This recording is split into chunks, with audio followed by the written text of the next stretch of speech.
All right. Is it Saturday yet? No, seriously. Thursday is here. Friday feels like it's going to be a 52-hour day before Saturday finally gets here. I'm joined by very special guests, familiar faces, but nonetheless, anytime I can get them on the channel, it is an absolute treat.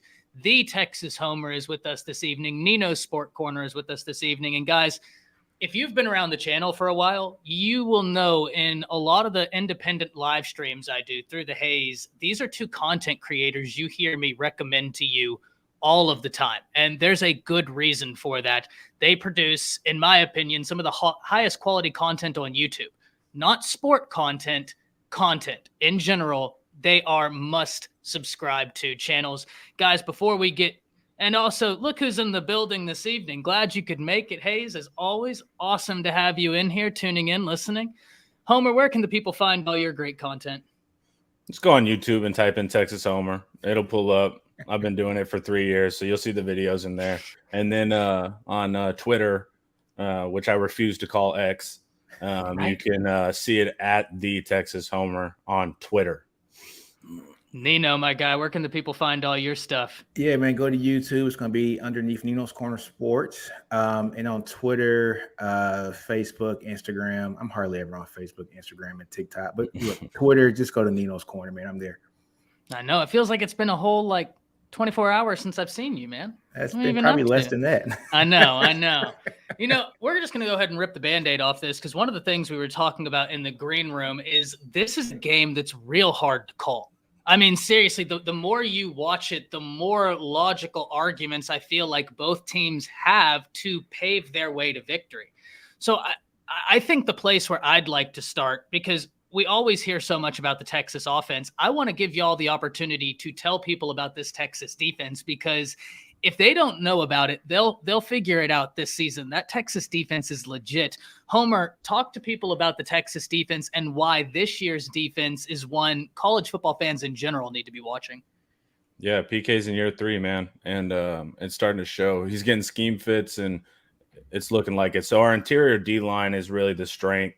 Got some NFL players there. Alfred Collins, who people are pretty familiar with, is actually looking like he's living up to the hype. Tavondre Sweat was all over. We got Byron Murphy, who's a beast.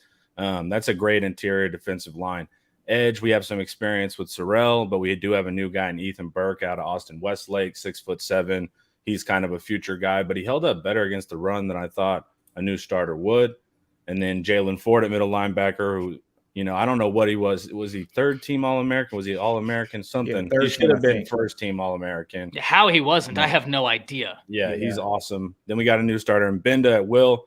He had one bad play versus Rice. He got caught not defending a crosser, and that was one of their explosive plays. But then the next play, he ran and got a sack. So Bama's going to test Ethan Burke on our boundary edge, and they're going to test David Binda at will. Then you have our secondary. We're super deep there, man. I mean, our starters played 25% of the snaps? Maybe the rest was all depth, man. We had freshmen in there, Malik Muhammad, those kind of guys. We have dudes, man, and they were playing sound. The only thing that question-wise is Rice didn't really take shots against us. So that's the one thing we need to see, because the DBs just had a quiet day, got their picks. Jalen Ford got one, and then Austin Jordan got one. But it was a quiet day for the most part, which is good if you're a defensive back. But I am interested to see us actually when Milroe does want to throw it down the field. But love the defense. I think they're the strength of the team, even though people like to focus on the offense because there are a lot of familiar names. Nino, before I pass it to you, when we were on the final whistle on Tuesday, the Bama Standard show, that's where Matt Caddell, myself, Justin Riley, some former players, we all talk. One name we kept talking about in that DB room for y'all was Muhammad. And it wasn't just me. I mean, two of the other guys brought him up. Is that guy was flying around making plays. I mean, he stuck out like a sore thumb when you were watching film. He's a ton of fun to watch. Nino, I'm going to pass it to you. Talk about the same thing. What do you think separates this Texas defense, and why do people need to take it so seriously? It's Texas's defensive 'line, man. Honestly, I think their defensive line might possibly be the best in the Big 12 and one of the tops in the country here, man. You got Sweat, who's a 6'4", 360-pound, tackle, man, who is abusive on the line. So coupled with Murphy, Broughton has really popped off this year on tape. I mean, he's something lit up in Broughton this year, man. You know, so he is killing it. Collins is finally getting that, man. His switch is coming on, and if that comes on, it's going to be a filthy line. And also Barron Sorrell. People love to forget about Barron Sorrell. Barron Sorrell is tough, man. He's really good against the run as well, too, man. And Burks, man, you know, so Ethan Burks had 1.5 sacks, and I think he missed like a sack, you know, so he has more sacks now than Ovia Gofu had all of last year. So we're kind of upgrading that position right now, right? So yeah, man, that defensive line is something that is really, really good for our team. Yeah, the defensive line, you can't watch the Longhorns and not notice that defensive line. But it's interesting. Bama is a team that is historically known for that defense, but last year it wasn't a bad defense, right? All metrics, it was a fine defense, but it wasn't that typical hard-nosed Bama defense, and that's what they're trying to get back to. Now, speaking from a Bama fan, I'm going to tell y'all one of the things I noticed about this Bama defense that I think has the edge over last year's. And Homer, you and I talked about this. The inside linebacker athleticism is exponentially more noticeable than was last year's. Now, last year's, those guys had super high football IQs, right? And Henry To'oTo'o, Jalen Moody, both guys super experienced. Deontay Lawson is a better linebacker than either of those guys. He's a much more athletic guy. He doesn't have the experience. I'm really excited to see how they utilize him. Tresman Marshall in there, Jahad Campbell, a name to watch. That's going to be an area. One of the battles, though, and we were talking about this the other day, Jaheim Otis, a guy that you thought was going to just man the interior of that defensive front for Alabama, they're figuring out a way to move him out to edge so that they can have Tim Keenan and Otis on the field at the same time. And I think that's a great move, at least in terms of like getting me excited for the season and how they can min-max their defensive front. I think that's going to be a really fun group to watch. So we're looking at two defenses here that both fan bases feel like, hey, our defenses could be a real strong part of our team. For Alabama, they think that the defense might be the best part of the team and the offense follows suit, hopefully. But for Texas, I think fans across the nation are going to be really surprised as the season goes on as to the level of y'all's defense. Now, one thing you saw, and it was ironic because it was almost analogous, the complaints I've seen from Texas's first game against MTSU and Alabama's game against MTSU and Texas's game against Rice. The complaints I've seen are fairly analogous, being, oh, well, the Texas offensive line didn't handle this, that, or the other. I don't know how much I buy into any of that for Texas or Bama because, and I'm sure y'all will clear this up and I'm going to pass it. I don't think y'all's starting 5 offensive linemen is going to look the same as it did against Rice. Homer, is that a fair assessment? Yeah, I think Cole Hudson's going to be back relevant. DJ Campbell is an incredible athlete.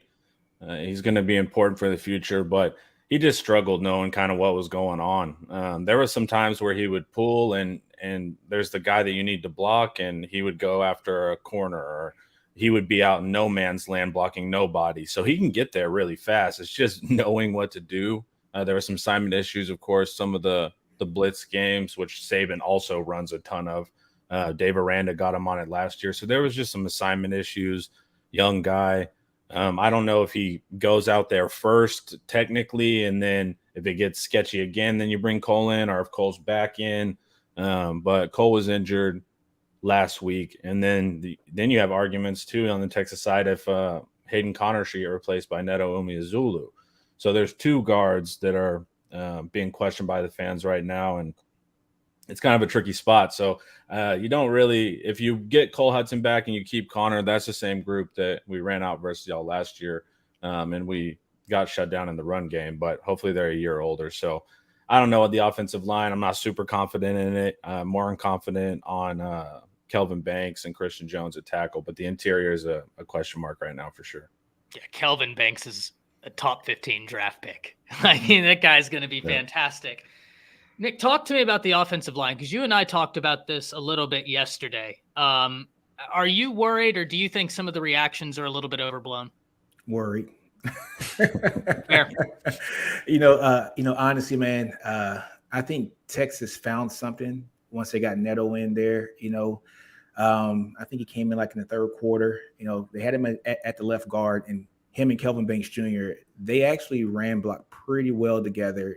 Both of them are pretty nasty, pretty physical as well. So maybe that's something that Texas can kind of build on. Hayden Connor's probably the best, interior guy when it comes to pass blocking. And so it's going to be hard to take him off the field. But we got to get nasty and just more physical on that line. And I think we got a lot of that last week with Neto. Yeah, it's ironic because when we look at the Bama offensive line, I think Caden Proctor is going to be a phenomenal football player, but he's a true freshman. And we saw them blitz a true freshman and be able to knock him on his butt a few times. Or I just saw the one, so a few times might be a little bit of a misconception. But regardless, they blitzed at him and they put him on his back. He's a true freshman, but the right guard for Alabama, that right side is where I saw a lot of the miscommunications. There's some talk as to will it be Darian Dalcourt? Will it be Ferguson and Homer? I completely agree with you. The fact that Dalcourt has the experience he does, has the versatility in terms of where you can play him, you would think that he would be like the natural guy to insert in that offensive line and you'd just be sailing into the sunset. That's not what we're looking at. And guys, there's a reason why when I've done this preview, both for Bleacher Report on my stream today, I focused so much on the trenches because that's where this whole way of looking at this game gets real screwy for me. Because if Texas gets in and starts affecting change against this Bama offensive line, it's going to be hard for them to establish a run game. And y'all saw Jalen Milroe. He looks better. But how worried are you about a mobile quarterback like Jalen Milroe against this Texas defense? You go first, Nate. Man, honestly, look, man, I like Milroe. He's special, right? He's special with his legs. Texas has to contain him. If Texas cannot contain him, it could be a very long day for us. But Texas has to be able to contain him with their front four. I don't want to see him spy because then it takes somebody else who could drop back and cover. But if Texas can contain Milroe with the front four, I think it'd be outstanding because then we can see exactly what he can do with his arm, right? And if we can make Milroe be a straight up passer, then if he beats us passing the ball, then guess what? It was his day, better team, better man. It is what it is. But they got to neutralize him in the running game, make him be a passer. And if he beats us with the passing, it is what it is. But if he only has to pass and can't run like he wants to, I like Texas' shot in this game. I think that's more than fair. Same question to you, Homer. So I've gone back and forth with Milroe's run style, right? We know that running is less effective than passing. If we look, it's like double the average yards to pass. So if you can keep him kind of zoned in and let him run, that is less efficient than him trying to hit Bond over the top. So there's some times where I'm like, yeah, let him get it. Now on key third downs, that's where it's going to be backbreaking. Where it's 3rd and 10, we held Bama, we cover everybody, and then he goes out. It's going to be a problem. I was watching Coach Vass, a video he did, and he was saying Tosh Lupoy, when he was at Bama, was telling him, he's like, what do you do versus these running quarterbacks? And he was like, you blitz them to a certain spot. So say that you go, all right, hey, we're gonna go to the right side. That'll force Milroe to, at least when he does escape, he's escaping to the left. And so there's interesting things like that too, where it's like sometimes you don't always have to work against the run. Sometimes you want to route him to a certain spot when he does take off. Hey, he's gonna come from the left side, he's gonna come between the center and the guard. So that's the tricky part. But ideally you play zone.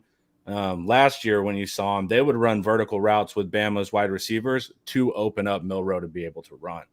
And I want to see this year. That's why I'm scared of any man type stuff. We're running 20 yards down the field with our back turn. They could call the deep ball, not to complete the deep ball, but just to clear out everybody so Milroe can go work. So he's a special athlete, man. On that busted play and he still goes for 30, he's going to do that to you a couple times, man. But make him go through his reads, especially make him hit that intermediate read. I think that's kind of the key, but he's going to get some yards on you no matter what, man. This is a game that's so interesting because there's been so much talk about the Alabama quarterback situation, but so too has there been a lot of talk about Quinn Ewers and what we will see. I like Quinn. Homer, you and I have talked about this a ton. Nick, you and I have talked about this a ton. I've got to watch Quinn since high school, so inevitably I'm going to be rooting for him. I'm a little bit biased against guys that I got to watch play live.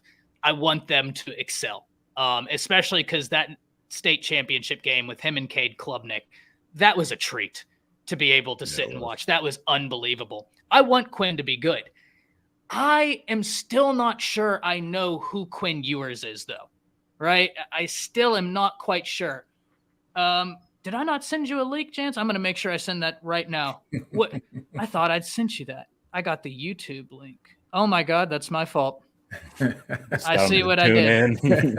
Yeah, no, I basically. That's because you don't use Twitter much. Yeah, that's whoops. No, it's okay, guys. All the content creators you watch, they're great with technology. They completely understand how all of this works, and they don't mess up. That's how this goes. But I don't know that I'm 100% certain I know who Quinn is, right? So we saw him against Bama, and he was automatic.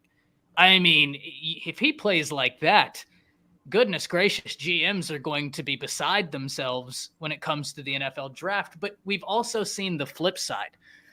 What are y'all thinking you're going to see from Quinn Ewers in this game? We saw a script. I mean, Quinn looked great on a script versus Alabama. Sark looks great in scripts. You know, they can practice those concepts in the spring. So I want to see Quinn off script. I want to see Sark off script. So I don't doubt that we'll see some cool stuff and some wild plays in the first 15 plays, really first quarter. But after that, man, when it really gets into like we're good with like stand-up comedy, right? Where it's a rehearsed routine in front of a crowd. As soon as it's time to do improv comedy, we struggle. And so that's the difference. Quinn being consistent in that place.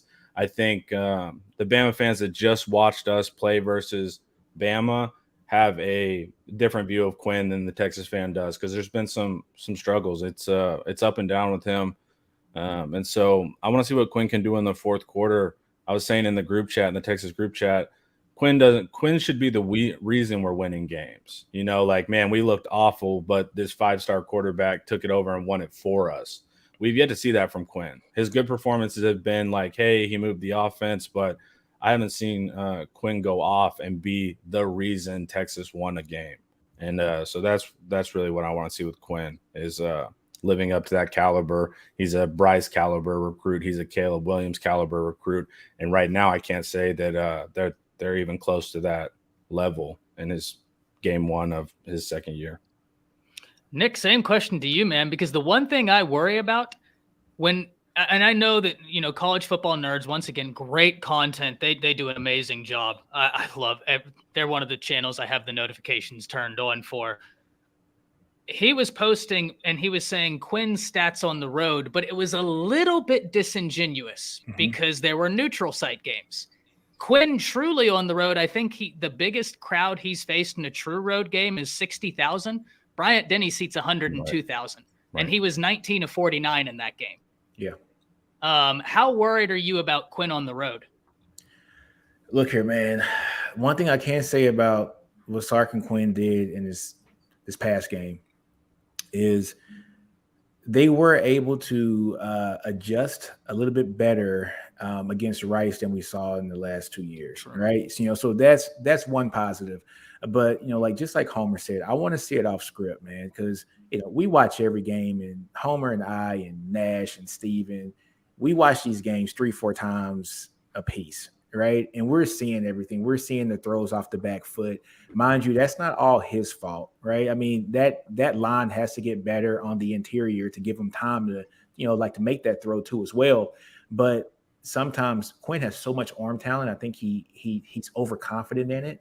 And so you see him force some things that maybe he shouldn't force, or, things that worked in high school ain't going to work in college because the guys are just a little bit faster here, right? And so, I think Quinn has to have a coming out party. And, is Bama at Bama Stadium the perfect opportunity for a coming out party? That's hard to do. Just going back at the stats, man, I think there's only been 4 teams to score more than 35 points against Bama in that stadium over the past 4 or 5 years, and Bama won 3 out of the 4 games, I think. So, I mean, it just goes to show you that it's hard to win in that stadium. It's hard to put up points. Usually when you go in that stadium, it's not your quarterback that's wowing you. It's they're setting some kind of run. It's a low-scoring game, and it's a defensive struggle. So I don't think it's going to fall on Quinn this week. I think it's going to be the defense, but Quinn's going to have to make his fair share of plays. He's going to have to connect on that deep ball that he hasn't connected on pretty much since he's been here at Texas. So it's got to happen. He's got to be able to take that hit and absorb that punishment. I want to say one thing, also too, is I saw Jalen Milroe throw, I think, the deep pass to Bond when he, it was a deep pass to Bond, and he stepped up and he got nailed. Mm-hmm. But he put that foot down through that. I mean, it was a perfect pass, perfect bomb, straight in the breadbasket, man. And as soon as he threw it, I mean, he got hammered, dude. That's what needs to happen. And I don't know if Quinn may be a little bit kind of scared after that hit from Dallas Turner last year, and maybe that's creeping back up in his head. But you got to be able to take that content, man. Well, Jalen Milroe looks like a linebacker as well. Yeah. So he can take those hits. Quinn's a littler guy, so it's like Milroe's like, yeah, you can hit me. We're about the same size. Yeah, exactly. And I have questions about Quinn and Jance. You came in here at the perfect time, and Blood's comment comes at the perfect time because this is exactly where I'm going to go. I love Milroe's ability. I do. Kind of like Quinn, right? When everything is clicking, you're talking about a different type of quarterback, right? And what they can do. Not that they're analogous, but just that they can do stuff that very few can. Mm-hmm. But Jance, let's be as objective here as possible. Milroe looked really good versus MTSU, and I'm very excited to see how we can build on that. But Milroe has been prone to turnovers. Mm-hmm. This is a Texas defense that is stingy at all layers. I mean, DBs, linebacker. I mean, Jesus, Jalen Ford. How many interceptions does he have at this point? 5, 6? He has 6 in his career, I think, right? He had 4 last year, right? Yeah, ridiculous. 4 last year, and he got the same one, lurking in the middle of the field. We hope to get those interceptions from Milroe dropping Ford like that when you don't expect it. He's the best coverage linebacker in the country. Yeah, he's bar none. He's ridiculous. Absolutely and I like Benda. Benda, is it? I think I'm pronouncing Benda. That. I like him. You were 100% right, Homer. He got beat on the one route, which you could see the second the receiver ran by him, he instantly he was like damn, that's me. And he was after him right there, and it was instantly the kid can play now. And the DBs, Mark, you mentioned Catalan earlier. You don't want to test him. No. Right. So, Jance, talk to me about Jalen Milroe. We saw a solid Jalen Milroe week 1, but we also need to be cognizant. This is not MTSU we're playing, and Jalen Milroe has had some interception problems, some fumbling problems. What are you expecting? Well, I don't think this is the same Jalen Milroe from last year. I mean, this is obvious, obviously a quarterback that has made strides. He's made some really, really nice progression. One of my biggest complaints about him last year was the fact that number one, he just couldn't read defenses. And again, we still need to figure out if he can really do that, but going through his progressions, right, like using his body length and just overall using his size, using his footwork, the overall technician, getting that aspect down, right? A lot of it was just simply raw. He simply went off just straight up, arm power. Last year, that Arkansas game where he's literally throwing off his back foot and how he delivered that ball from one side to the other field. I can't even explain how he was able to do that. But no, Jalen Milroe has a heck of an arm. It's just all about the technique and just really starting to get that right. And I think that during that game against Middle Tennessee, you saw a little bit of that progression from Jalen Milroe. So he's not quite there yet. But, I still think there are some things that he obviously needs to try to get down. And I think what Texas could potentially do, Pete Kwiatkowski and what those guys could potentially do is that they're going to confuse him. They're going to show him some looks that he's never really seen before, right? Because for the most part, that was a pretty vanilla offense that we kind of ran a little bit. There were some plays, of course, where we took some deep opportunities. We went pretty simple. Like we went with a lot of the short intermediate throws. And then, once we started to kind of gain the defensive respect and they started to kind of cheat, that's when we started to kind of test them and we started to deliver a lot of those long bombs. So I think Texas is going to throw in some looks. I think that they're going to be dialing a lot more pressure, very similar to the Bryce game, how for the most part they wanted to kind of test out the receivers. They wanted to see if they can really get off the coverage as fast as as the previous guy with J-Mo and John Mechie. How those guys, if you simply jammed them, they would simply just make you pay. And boom, right? For the most part, Texas was able to send a relentless amount of pressure. They played a lot of man, and they simply weren't afraid of Alabama's receivers. So I'm very interested to see what Texas defense will do to try to confuse Jalen Milroe, whether they're going to send a lot of pressure or whether they're just going to, disguise and again, hide guys like Jalen Milroe in the coverage. We'll see what happens on that aspect. But no, Jalen Milroe is a player that for the most part, he's shown a lot of progression. I'm not quite sure if he's ready to handle the Texas defense. I think, again, looking at the A&M film, a very similar defense in a way as far as personnel wise. Well, the biggest strength was the defensive line, the linebackers, and their secondary was also pretty strong as well. And we saw that Jalen Milroe was able to struggle. Now, he played in a Bryce-centric offense, playing under Bill O'Brien. So that wasn't the right offensive system. That's the benefit of working with Tommy Rees, a guy that's gonna be working with, and fixing Jalen Milroe's tendencies, working, cleaning it up, making him a better quarterback. And the good thing with Jalen Milroe is that, again, he's dangerous not just in the passing attack, but he's also dangerous in the run attack. You're going to be seeing some zone read. You're going to be seeing, again, he's going to be getting pressured a lot. He's going to be scrambling a lot in that pocket, and he's going to be using his arm, of course, to try to extend those plays. So I think that in a way you can make an argument he's a little bit even more dangerous than Bryce just because of how special he can be, not just in the passing attack, but also in the run game.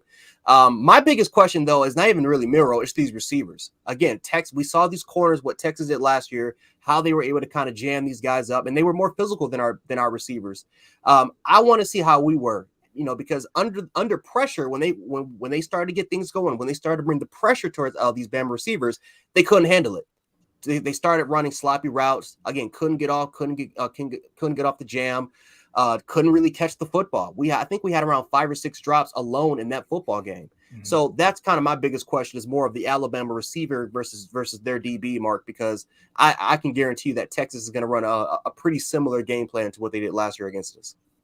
Yeah, one of the things that I think is probably the most advantageous for Alabama this year is the use of 12 personnel, especially if Texas is able to generate some pass rush on Jalen Milroe.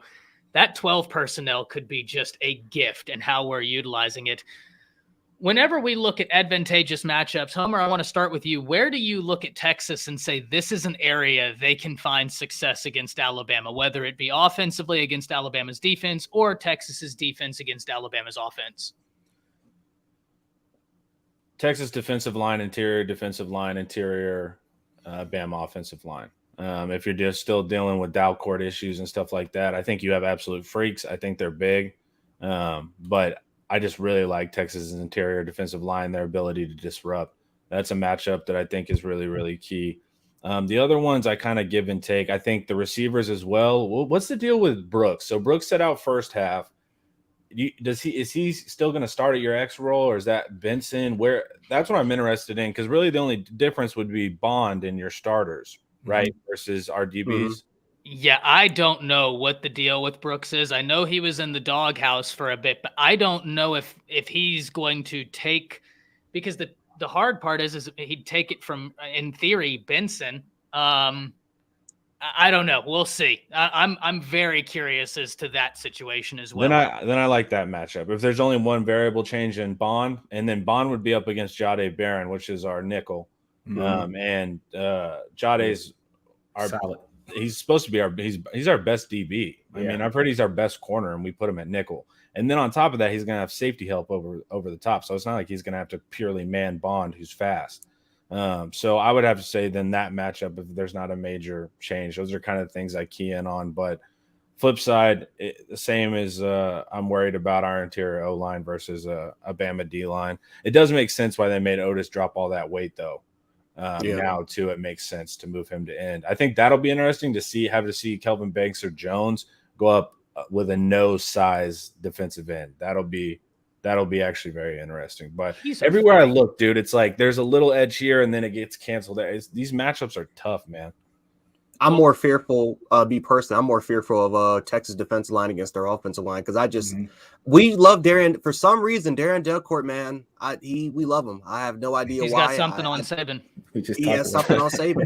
But if you watch that Middle Tennessee game, pretty much almost every single rep, he was getting pushed back 3-4 yards on the backfield. I don't get it. I don't understand it. I don't know if it's just the experience under Ferg, because Ferg is by far the stronger offensive lineman. That's a guy that when you see him on the field, he's going to hold his own. He's one of the strongest guys on the team. But Darren Delcourt is just a player that for some reason we like to have. But Tavondre Sweat tore him up last year. And I'm telling you, if they get that matchup again, he's going to tear him up again. I don't see any changes in him potentially win that battle.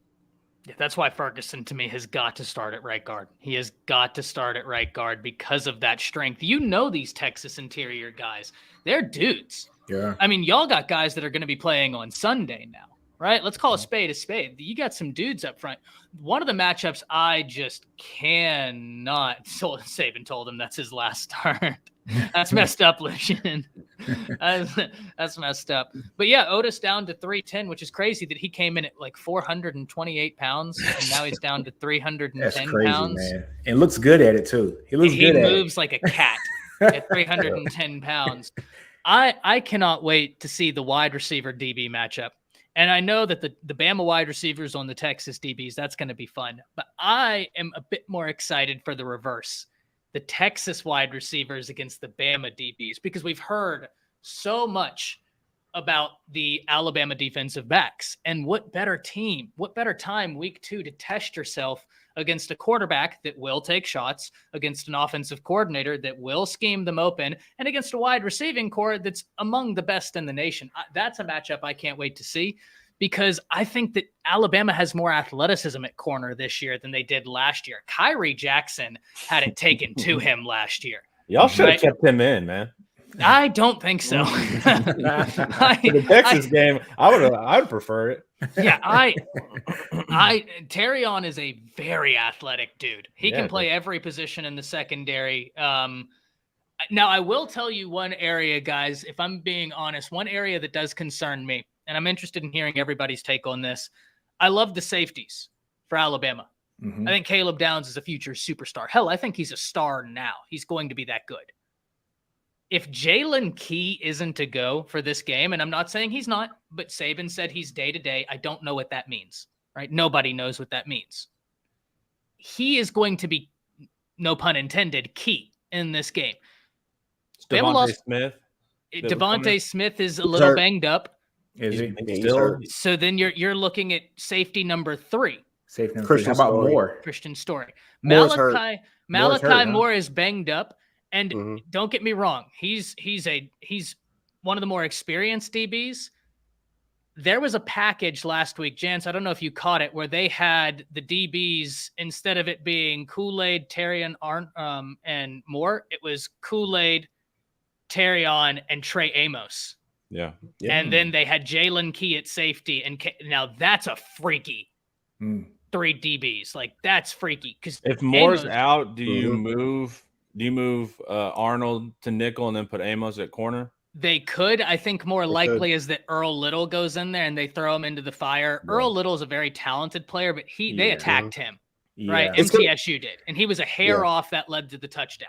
I'm telling you, man, if that happens, if Moore is out, Homer, this might be the damn Jordan Whittington showed in. You know, like this might be his come out party. To be honest with you, Jordan Whittington is he's one of those guys, man, strong, athletic. He's a running back and a wide receiver's body. And he made some outstanding catches last week. He's been very clutch. So him just kind of going across the middle. I think that's Quinn's like his safety blanket too. Like, he loves Jordan Whittington. He always gets him on some good passes too. Very efficient with him. If there's somebody who's very inexperienced against a guy, this is his 5th year, right, Homer? Is his 5th or his 4th year? It's his 9th year, as far as I'm concerned. Yeah, I think it's his 5th year, man. Yeah, but he's really experienced. You get somebody that's kind of young, a little fresh. Maybe a guy like Jay Wick could do some work on him.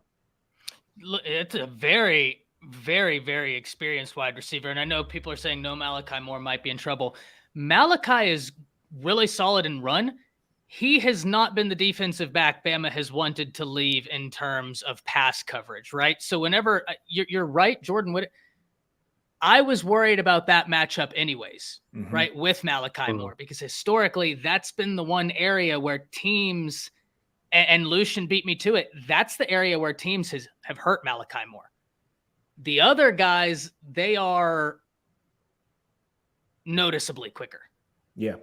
You can cap them with a safety though, as long as it's not trips. I mean, you can help out more in the pass game by putting Key over the top. If Key, like we were talking about originally, if Key's even around. Yeah, watch out for Christian Story though, because Christian Story was in that game. He was in that game a little bit, and I think that for what we've heard from coaches, that he has a little bit more athletic upside than pretty much a majority of these safeties. It's just he's a former quarterback.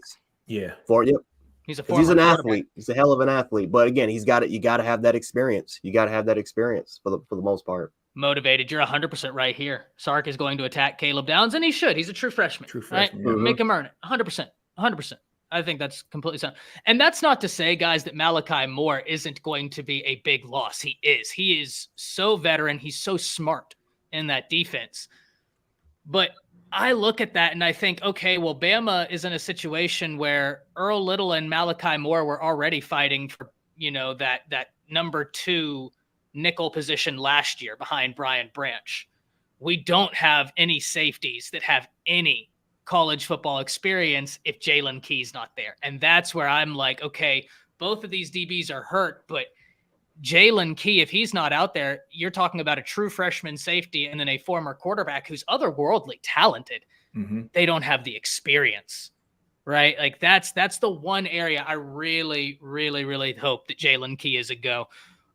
Where are you kind of concerned, Nick, in terms of where you think Bama could take advantage of some of Texas, some of the matchups for Texas and vice versa? Where do you think Texas can take advantage of some of Bama's matchups?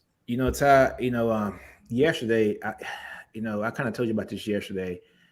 I think both D-lines have the advantage over each team's offensive line. It just is what it is. And it's going to come down to which team's defensive line is going to be the nastiest, the filthiest, and going to abuse the opposing team's offensive line the most. That's the team that's going to win this game. And so it's all going to come to the interior of the line. Look, we got Jacob Majors, who's been there for 4 or 5 years himself, coupled with our guards there. And I think that's going to be the weak point for us. And, you guys got a 360-pound guy who's standing above him. And, I'm not confident in that matchup for Texas. But on the flip side, like you said, I'm very confident in Sweat. I'm very confident in Murphy and Broughton and Collins to do their thing on the interior as well. And so, I mean, just like Homer said earlier, man, it's just like you go one way and you're like, I got Texas here, and then you go the other way, but damn, Bama here. This is going to be a very even matchup that I think people aren't thinking that it's going to be even just due to the first week. Sark has something up his sleeve. He always does. His script is going to be outstanding for this game. He's going to have a script of, probably his first 15 to 20 plays are going to be freaking outstanding. Hopefully we can see some great adjustments in the second half if need be. So if we can get adjustments in the second half and keep this thing rolling the way it should be, Texas has a really good shot in this game. But like you say, my thing is the interior of the line is going to decide who is going to win this game. If Texas dominates Alabama more than Bama dominates Texas from the defensive side of the ball from that line, then, Texas should have a good shot to win this game, and vice versa. Now, one area I'm really curious about, and one thing I saw, right? Who for Texas would be handling an Amari Niblack? Ooh. Be a safety, probably. Safety. You think Catalan maybe? Yeah, I think Catalan. I think Catalan could pick him up across the field, poach him. It's what it's called. So Niblack's on the other side. When he runs that deep over, the one that he caught the touchdown on, you just don't allow Jalen to get brought down. The MTSU safety got brought down. That opened it up. So hopefully a veteran guy in Catalan can figure that out. Now, as far as like guy for guy, Niblack's a nightmare matchup. Like I told Ty several times when I was writing the video, I always check in with Ty to make sure I'm making sense. I was like, he can be a big outside receiver in some offenses, I say it on the video. So I don't know about stride for stride, but routes are being ran to you. So it's not like you have to man him up. If you see him coming the deep over, he's coming to you. So you just have to wait, that kind of stuff. But Niblack is interesting because you're in 12 personnel, but you're really not, because Niblack can do some blocking, but he's a receiving threat. And then it's funny because when he's off the line, you're pretty good. But as soon as they put him on the line to look like he's blocking, that's the second he's going for the pass. So as soon as I saw him in line, I was like, here it comes. And so when he looks like he's going to block and it's so obvious that they're like, he's clearly blocking, that's when Niblack is going to go over the top on you. But yeah, a safety, veteran safeties are going to be the key with a guy like that. Yeah. Catalan was such a big addition for y'all. Yep. I mean, when healthy, that guy, I think it's unfortunate that he wasn't healthy last season, because I think your average college football fan, and not that it's easy. There was a year of football played where he didn't get to play, right? You saw a lot of players. I think people have largely forgot the caliber of player he is when he's healthy. That is a difference maker on the defensive side. Jance, talk to me. How can Alabama find success against Texas? Both how can Alabama's offense find success, and how can Alabama's defense find success? Well, I'll start with the defense first. You got to stay disciplined. You got to stay disciplined. I mean, we know Sark from his time being here, and then obviously, what he's done at Texas so far. They're going to run a lot of misdirection. They're going to run a lot of motion. They're going to try to get the matchups that they want, and they're going to expose it. I think the one thing with Kevin Steele that I think is a little bit different compared to the greatest defensive coordinator of all time, Steve Golden.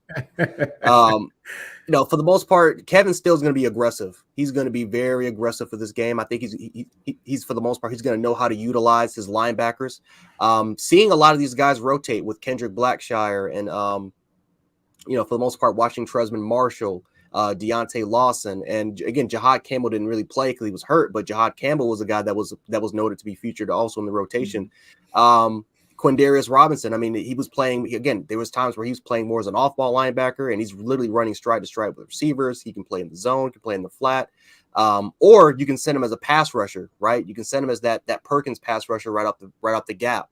As soon as a crease opens, right, where Jaheim Otis can take on two defenders, or maybe a Timothy Smith can potentially do that. Quindarius Robinson has enough speed to just go through the gap and simply get to the quarterback. So Alabama has such a deeper room with their linebackers compared to last year when we had Mr. Tutu To'o over there, who was afraid to go through those gaps, who was afraid to engage with any offensive lineman at all. So I think for the most part, I think Kevin Steele is the key for this game is going to be our linebackers, right? Because we just can't rely simply on, rushing with a 3 or 4 man front. We got to have pressure from our other linebackers, confuse Quinn Ewers. We got to have some sort of disruption, throw off the timing a little bit. And then I think the key for our secondary, we got to stay disciplined. Because Texas, they're going to get the matchups that they want. They're going to get it. It's just about staying disciplined, staying home for the most part. And I think that if we can do that, I think we can be fine there. Offensively, this offensive line's got to show up. They got to show up. And again, I don't think it's impossible. I think it's a little impossible to simply stop Texas defensive line. Texas defensive line will have success. T'Vondre Sweat will win matchups. He's one of the best nose tackles in the country. Byron Murphy is extremely explosive. And then you have Collins and you have Broughton. They have a bunch of experience. Ethan Burks on the outside going against Caden Proctor. He's going to win some of those matchups against the true freshmen. And I love Caden Proctor. But Caden Proctor got beat a couple times against Middle Tennessee. He got, through that quickness. Those long, lengthy type dudes, he got a little bit beat. So he's got to get some experience there. And then even J.C. Latham, who's our best offensive lineman, projected first-round pick, did not have his best game against Middle Tennessee. He struggled a little bit. So they're going to get the matchups. They're going to win some of that. But this offensive line has got to be key, right? Not just to buy Jalen Miro time and let these plays set up, but also in the run game, right? We average, I believe, around a little over 4 yards per carry from our running backs, right? Again, we had over 200 yards rushing. We understand that from that aspect, but Rodell Williams didn't have any explosive plays. Justin Haynes, it was more scrap up time. And then Jace McKellen didn't really even get that much going. So, and that was against Middle Tennessee. You can only imagine against Texas, who has a much better run defense, much better talent in the interior, and way faster and bigger players where they can match up with this size to size. We got to get that run game going so that we can set up the pass, we can set up play action, we can use more of that 12 personnel. And again, we rotate with our tight ends, not just using Nye Black and using a guy like CJ Dupree, right? We like to use Ryby Oots, who's more of that H-back type caliber player who they can use in the run game, especially when it comes to those goal line packages, those or quote unquote big man packages that we love to use. Danny Lewis is he's a versatile player. He can play on the end line. He can play in the slot as well, but that traditional that prototypical size type tight end who we can use in the red zone. And then CJ Dupree again is an all-around tight end. But it starts with the offensive line. They got to be key and try to buy Jalen Miro and really hold up their end of the bargain if we're going to have a chance against Texas. And then obviously from our receivers is, for the most part, catch the ball. Catch the ball. We got to be physical with Texas defensive backs, because they're going to be physical in this game. There's no doubt about it. They definitely got the talent to definitely slow us down, but we got to be physical. We got to match it stride for stride, be confident. And we got to hold on to the ball and stay less penalty free. 15 penalties for over 100 yards cannot happen again. Not against this Texas team. They're going to make us pay for it if we do it again. So it's just about staying disciplined. And if we can do that, I think we can potentially pull a W off. Well, I want to hit this comment right here because, Corey, you're not wrong. Middle Tennessee State had 3 sacks, and they were able to affect Bama's offensive line. But the reason why I don't know, and Corey, I know you're a Texas fan, I don't know if I would read too much into that, because if we're operating under the guise of logical consistency, and me being a former debater, I am, the Texas offensive line gave up 3 sacks to a defense that was significantly worse than MTSU, came in as the number 121 defense out of 131 in the nation. Awful defense. That MTSU State team last year won 8 games. Rice won 5. So if we're doing the game one picking apart, that's why I don't know. I wouldn't put too much stock in either of them, because you're right. Bama's offensive line struggled, but so too did Texas's, and it wasn't just on the right guard. Banks gave up a sack. They miscommunicated. They went straight to the wrong guy, and Banks guy was able to go scot-free. It's so funny because everything Jant said is like exactly what you could say for Texas's offense. But like, truth, it's the same thing, and that's why this matchup is so weird. True serum for LA across. I got a question for Truth. You're right. The Texas offensive line had a starter sitting out. Did Bama's? How did that affect Banks giving up a sack? How did that affect your center getting tossed like a cheerleader to the ground? We didn't have a starter. No, Campbell was the starter. won that job. Like Cole got hurt. Truth. I don't think you watched that game. But Campbell won out, so we didn't have a starter sitting out. Yeah, Campbell was the clear-cut start. I mean, so that was reported for a couple months now. Truth, I agree with a lot of what you said. I saw your comments on my channel, but one of the things he said earlier is he thought Bama's problems in the offensive line were both physical and mental, and that Texas's offensive line problems were just mental. I don't think your center gets tossed like a cheerleader if it's just mental. That's a physical problem, right? Like both offensive lines had a physical problem. Majors that's the issue with Majors, man. And that's the good thing about centers is you can hide them with double teams and that kind of stuff. Majors is generally very high IQ, knows the calls. It didn't look like it versus Rice, but Majors is always an issue. And so if on top of that we have guard play issues with Majors who needs help from guards, there's some issues. Yeah, I definitely was not impressed with the Texas O-line. And, we can go that it was vanilla, but Sark's not creating new run plays. Inside zone is inside zone. Counter is counter.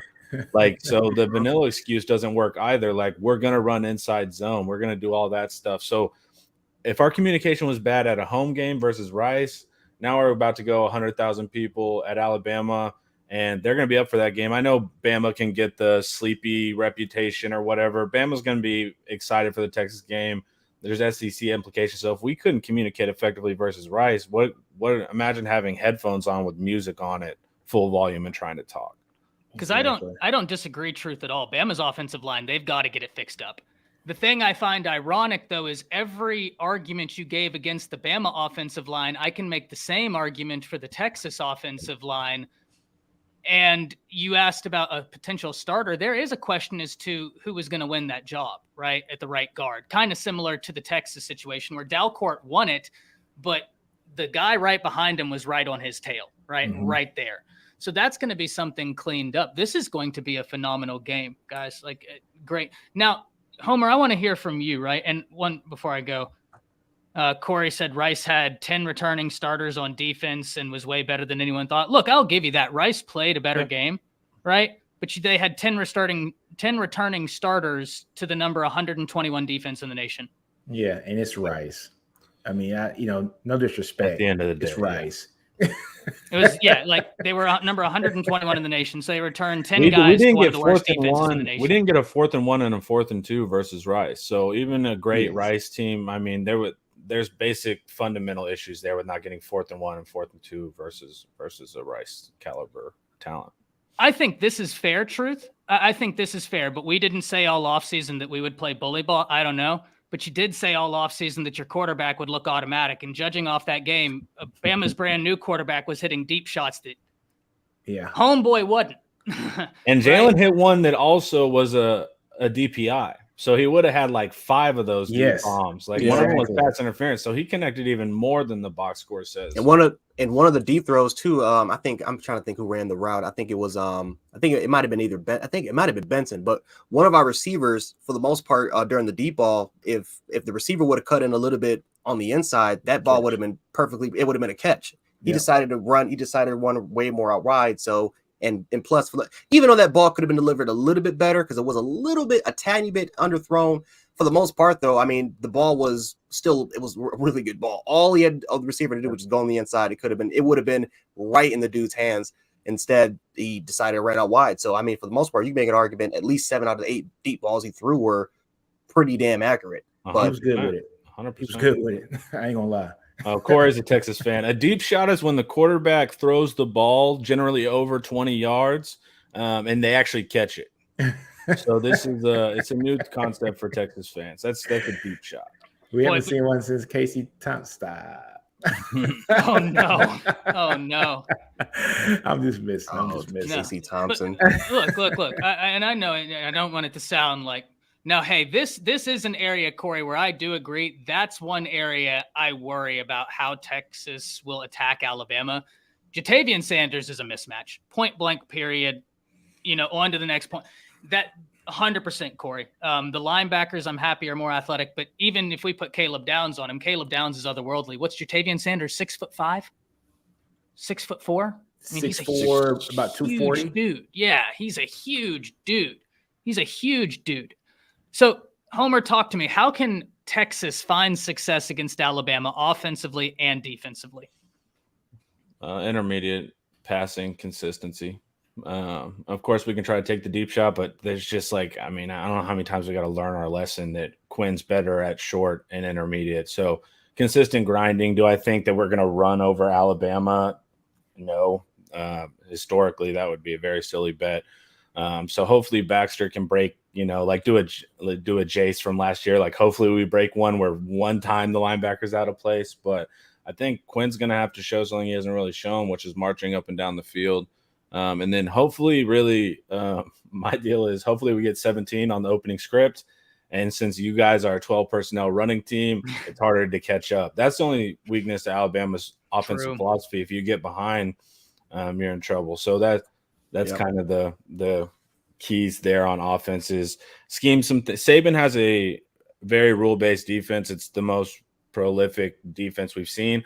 You can know, hey, if the number 2 receiver does this, that means the nickel is going to do this. So there's ways to get Alabama to be technically correct but wrong at the same time. And so that's where you hope to score early, and then you hope Milroe does get into chase mode and he is doing inefficient running and then trying to force the ball. But I was telling them I have trouble seeing it on the Texas offense. It feels kind of like a TCU game where our defense could do an awesome job, hold you guys to 17 or 10 or something, and still we don't have the firepower unless it comes from the 9 months of practicing for this game in the script. So it's like I have a trouble really seeing how we're going to, at any point, there's a clear way to dominate Bama's defense. Nick, same question to you, man. Oh, man. I don't think anybody's going to be able to run on anybody in this game. I don't think so either. That's just my opinion. One thing that Texas is going to have to do in this game is they're going to have to throw short passes that are going to act like a run, whether it's a bubble screen or something that is going to be basically an extension of the running game to get something that's short enough that you can get a quick 4 or 5 yards to act like a run, because it's going to be hard as hell to run against that front. And so Texas has to do something to get yards on first down. They cannot get behind the chains here, man. Ty, I did some stats, like last year, just looking at the third downs for Texas. Texas had something like 174 third downs last year. 76 or 77 of those were third and longs, which were 3rd and 7 or better. And so, when you look at that, almost half of their third downs were third and long, which is a problem. They can't get behind the chains. So basically, don't take those deep shots every damn first or second down that you have a chance to. Limit those. Get some shorter passes that are going to mimic a running play. They're just extensions of the running game. Get a quick 3 or 4 yards so that it makes second down easier for Quinn, and he doesn't have to go deep all the time. Makes third down a lot more manageable. If we can do that, then I think Texas has a shot, man.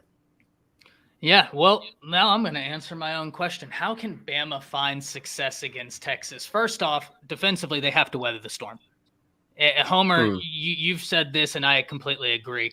I like this Bama offense. I think this Bama offense with Tommy Rees, the balance it presents is going to be a fun offense, especially as the year goes on. I think it's really going to find itself. But we're in game 2, right? Just being objective as possible. I do agree with you that, look, if Texas goes up by 10 or 13, it's going to be tough for that offense of Bama's to come back if Texas is able to continue scoring, right? If they're able to continue driving. It's just built to be an explosive, high-powered offense where Bama's looks to be a bit more methodical. I know they put it on MTSU, but they should have put it on MTSU. Let's be honest, it's MTSU. I do think that 12 personnel, though, is going to be really interesting and how Alabama can find some favorable matchups, because I think that they're going to try and get Milroe in rhythm. And the one thing I'm super interested in is if they can keep running 12 personnel and it goes deep, what your DBs and linebackers do. Do they get so worried about the routes behind them that Jalen Milroe just looks up and he's like, oh, well, there's a free 6 yards that I can take advantage of. And Jalen Milroe is the type of cat, you give him 6 yards, he might just find 100. Like, he might just take off on you. I think they said I think he hit 22 point something miles per hour running the football. They had him running 100-meter. He ran a 10.48, I think, or a 10.5 something. Like, he's one of the he's different, right? Like, he's special, dude. You give him an inch, he can take a mile, right? And that's one area, guys, I agree with y'all. I know, Lucian, you disagree. You think that Bama's going to be able to establish the run, and hopefully they're able to. I think both offenses want to be able to establish the run. In a perfect world, that's going to be key for both of them. But I think if Bama's going to establish the run, using Milroe is going to be key in doing so, right? Using his ability. Go ahead. I'll say you also need some push from your offensive line. I mean, that's got to happen. Yeah. If you can't get, I'll say we barely got any push by Middle Tennessee State. So we got to get better at that. If we can't establish that, then sooner or later we just simply can't rely on Jalen Milroe to run zone reads or for him to or for breakout plays in order for him to obviously use his arm and to use his legs on the run. We simply just can't be using that all the time. Yeah, you can. We'll take it. He's that. But yeah, no. I don't want Jalen Hurts versus Clemson part 2. I also don't want Jalen. You don't want Jalen getting hurt either, because Jalen also is contact seeker, and so he'll try to truck you. And one thing with Milroe, I'm like, hey man, we know you can run over that guy, but you need to be in there for the long haul of the season, or else you're going to see Buckner in there eventually. He also still carries that ball loose. Like, you notice with his running motion, he loves carrying. Again, maybe it's just to pick up more speed, but he loves that ball. He carries it wide too, man. He carries it wide, and it's like out here. It's almost like Adrian Peterson when he was carrying the rock, right? It's all over the place. But Jans, I think you're right. It's to build up speed. He's floating those arms like crazy just to get as fast as he can, as fast as possible, and it works for him. But there's opportunities just like last year where, look, he could fumble again. So. Yeah, he fumbled 5 times. I think 4 times against A&M. Yeah, it was. When he tried to run it, and they saw those holes, he tried to get it, carried it too wide, closed in and swapped at it. No. Brock, I saw your comment. I'm not saying that Bama is not going to run the ball. I'm saying that rushing yards are going to be hard to come by for both offenses, right? I think rushing yards are going to be hard to come by for Alabama and for Texas. I think that it's going to be a physical battle in the trenches. And Texas defense, 12 personnel is nothing new in the Big 12. Like everyone thinks the Big 12 is air raid. That hasn't been the case for like 5 years. The Big 12 has been a running big person. It was actually Iowa State, Matt Campbell, that figured it out first. He's running jumbo. He's running 13. So the Big 12 has been a 12 personnel league. And our best success came against big personnel, 12 personnel. It was actually the spread tempo teams, the Tech and the Oklahoma States, that ate us up. Yep. But those plotting 12 quarterback can run. This offense is very similar. I'm not saying in talent, Bama fans don't get mad at me, but schematically to Kansas State with Adrian Martinez, with the zone running and all of that. That's a similar thing. Texas defense has actually been pretty sound against that style of play. So, like Jant said, if the offensive line can push us around, we'll be good. But we actually match up best against heavy personnel teams, according to last year. Well, that's going to be interesting. No, here's one thing I'll say. We got a Georgia fan in here, which, hey, if you're a Georgia fan and you feel like you want to talk smack, you earned it. You won the national championship last year. You're coming off of back-to-back. It is what it is. But I will say, Savage, if you think that Milroe can't throw, Milroe can throw. If his footwork is set, he can throw. He's got a cannon. His hip rotation, man, he's just so powerful, dude, that he can generate. Last year, when I wrote the Milroe, so I have to write the video a little bit before the games are played, just so I can have the outline. And I had a totally different feel from Milroe looking at him last year. And then the MTSU game came, and I totally had to rewrite my Milroe section. I thought he made such good strides, and his power. I think I told Ty on the phone, I was like, Milroe's not an NFL quarterback. And then I watched that thing. I was like, oh, he's making some progress there. And his strength to turn his hips in the pocket, even when he can't step into it, he has an arm. It's just, can he read 1, 2, 3 type progressions? That's the question with Milroe, but physical ability is not in question. Hey, Ty, yes, and sir. Also, so just to piggyback on, what was said by Homer about the 12 personnel, man. So last year, Texas defense, they faced 12 personnel 110 times last year, and the opposing offense was only successful 33% of the time. So they're good at, going against 12 personnel. Yeah. I guess my question would then be, was it Bama's talent? Yeah. Yeah. Because like we saw Kansas State, right? And they were running 12 personnel, and Bama kicked their teeth in off of a quarter and a half of good work. Y'all took that personal, man. Yeah, well, they only showed up for a quarter and a half, and they kicked their teeth in. They played bad the first quarter up until the last 5 minutes, turned it on, did the last 5 minutes into the second quarter, and then the second half took off, and they kicked their teeth in. But point being, right, like point well made. I think it's time for us to give our score predictions and path to victory, guys. And, I don't think it's going to be any surprise. I'm going to pick Bama to win this game. I think the other day, what did I say, Nick? 24-35? Yeah, you said 7 to 10 points, something like that. That's about where I am, right? The 7 to 10 point range is exactly where I think we're going to be. I think that this is a slugfest all the way through. If you want to know matchups, guys, NFL scouts, I think every NFL scout will be at this game. I'm not going to lie to you, because you're going to be talking about the Texas wide receivers versus the Bama DBs. Scouts are going to line up for that. Kelvin Banks, more film on him against an SEC front. They're going to be there. Motivated says nobody scores over 30. Possible. Very possible, yeah. Motivated. Very, very possible. But I'm with that. That's how I'm looking at it. I'm going to go 35-28 Bama. Homer, what do you think? I hate this part, man. Come on, I would, because I go back and forth. Like every time I think about it, I'll give Bama the win 24-21. Nick?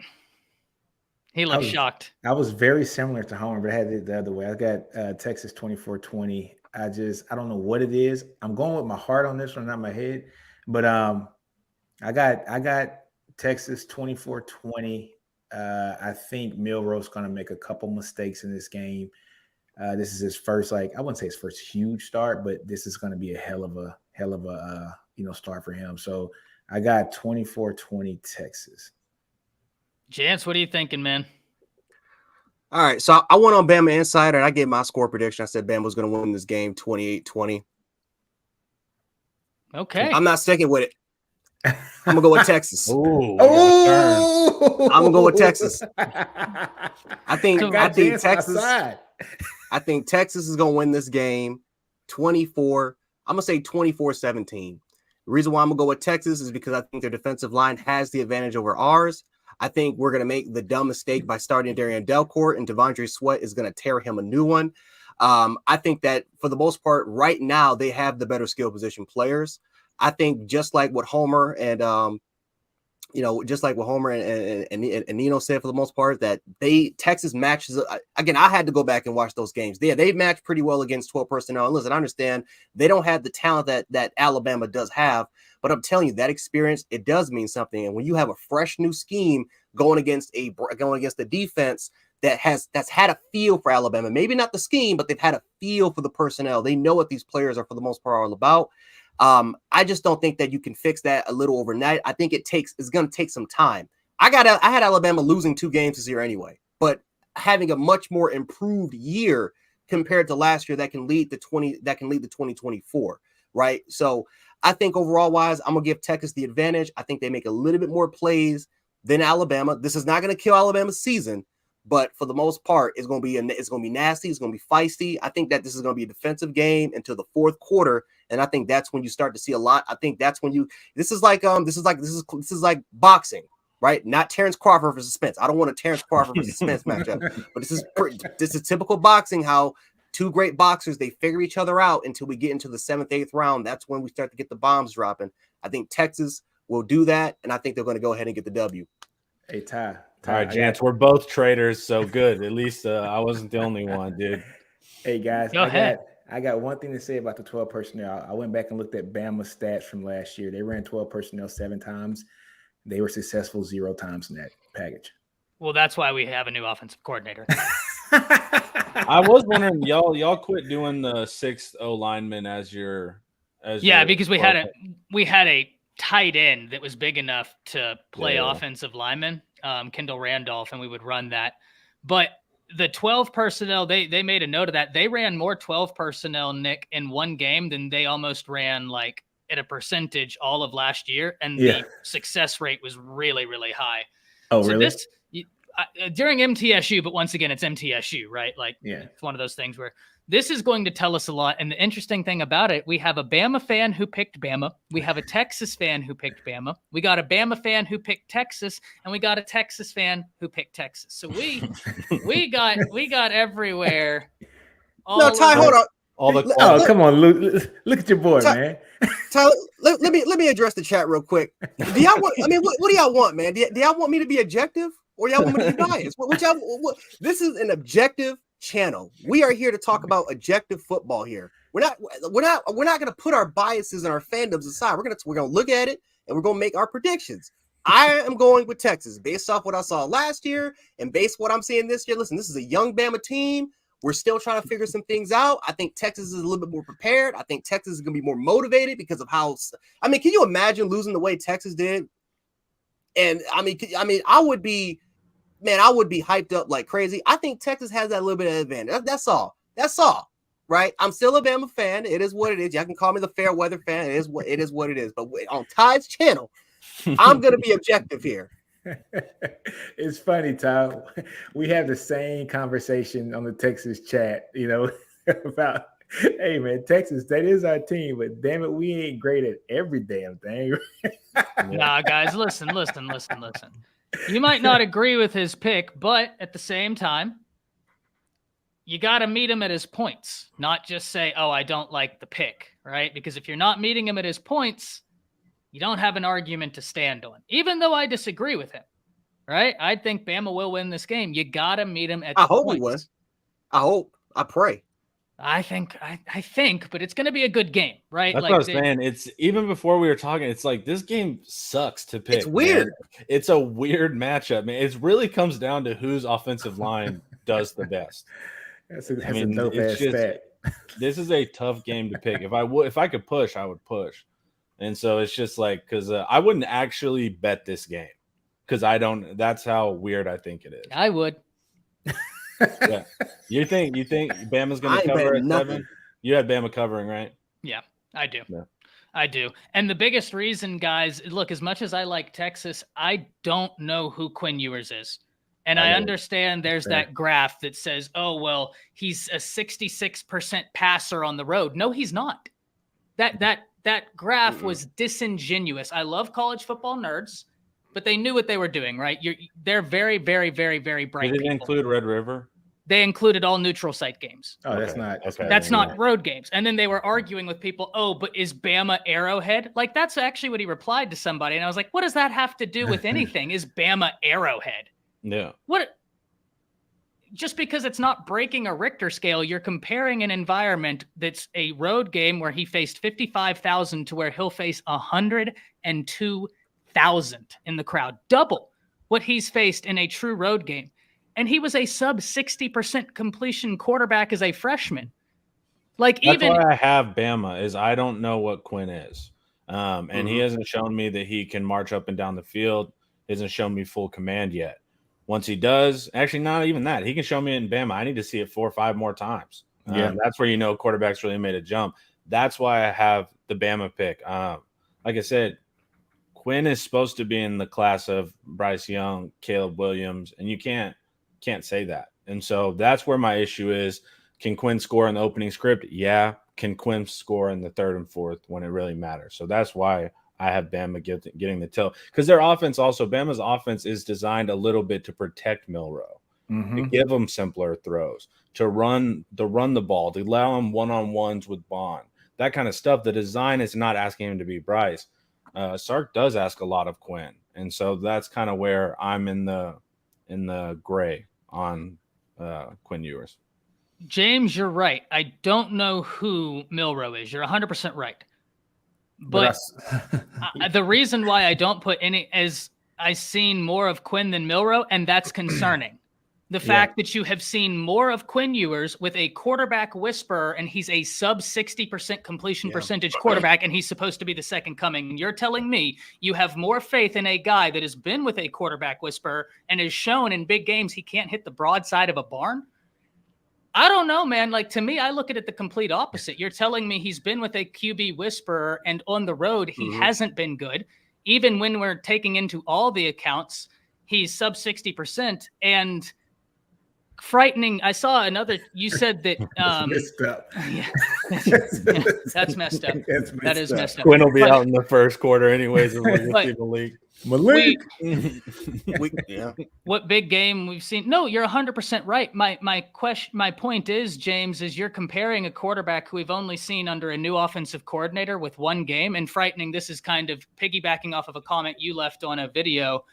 You said that, we have a sample size of Milroe being the A&M game, the Arkansas game, and the MTSU game. But that's not really how sample sizes work, because there's a new offensive coordinator. He has an offense that's now catered to him. We have a 1-game sample size of Jalen Milroe. I have an entire year sample size of Quinn Ewers. And one of them doesn't look like they were the highest rated quarterback ever. I'm not trying to be mean about it, but Quinn was a perfect 1, wasn't he? Yeah. I like perfect. I like Quinn, but okay, I'll put it like this. Bryce wasn't a perfect 1. I haven't seen Quinn eclipse what I think Bryce is. No way, dude. Yeah, you haven't seen him eclipse Caleb either. Like I said, Quinn has yet to take over a game. Like, Bryce could just be like, you know what, screw it, I'm going Bryce mode, time to beat Texas. It's like we have yet to see that from Quinn. You can see that from a Caleb Williams. You can see that from guys of his caliber. So I'm not letting Quinn off the hook, man. Like, his rating was his rating. We should be talking about him in that same breath with those guys. And more Texas fans are kind of making excuses. He's young, blah, blah, blah. It's like, doesn't matter. Bryce started his second year. Caleb started early. We should see Quinn's talent now, today, not in the future. Should have started at the end of last year. Honestly, because at the end of last year, you're not a freshman anymore. When you started 6-7 games, that freshman tag is off. All right. I mean, you're a player.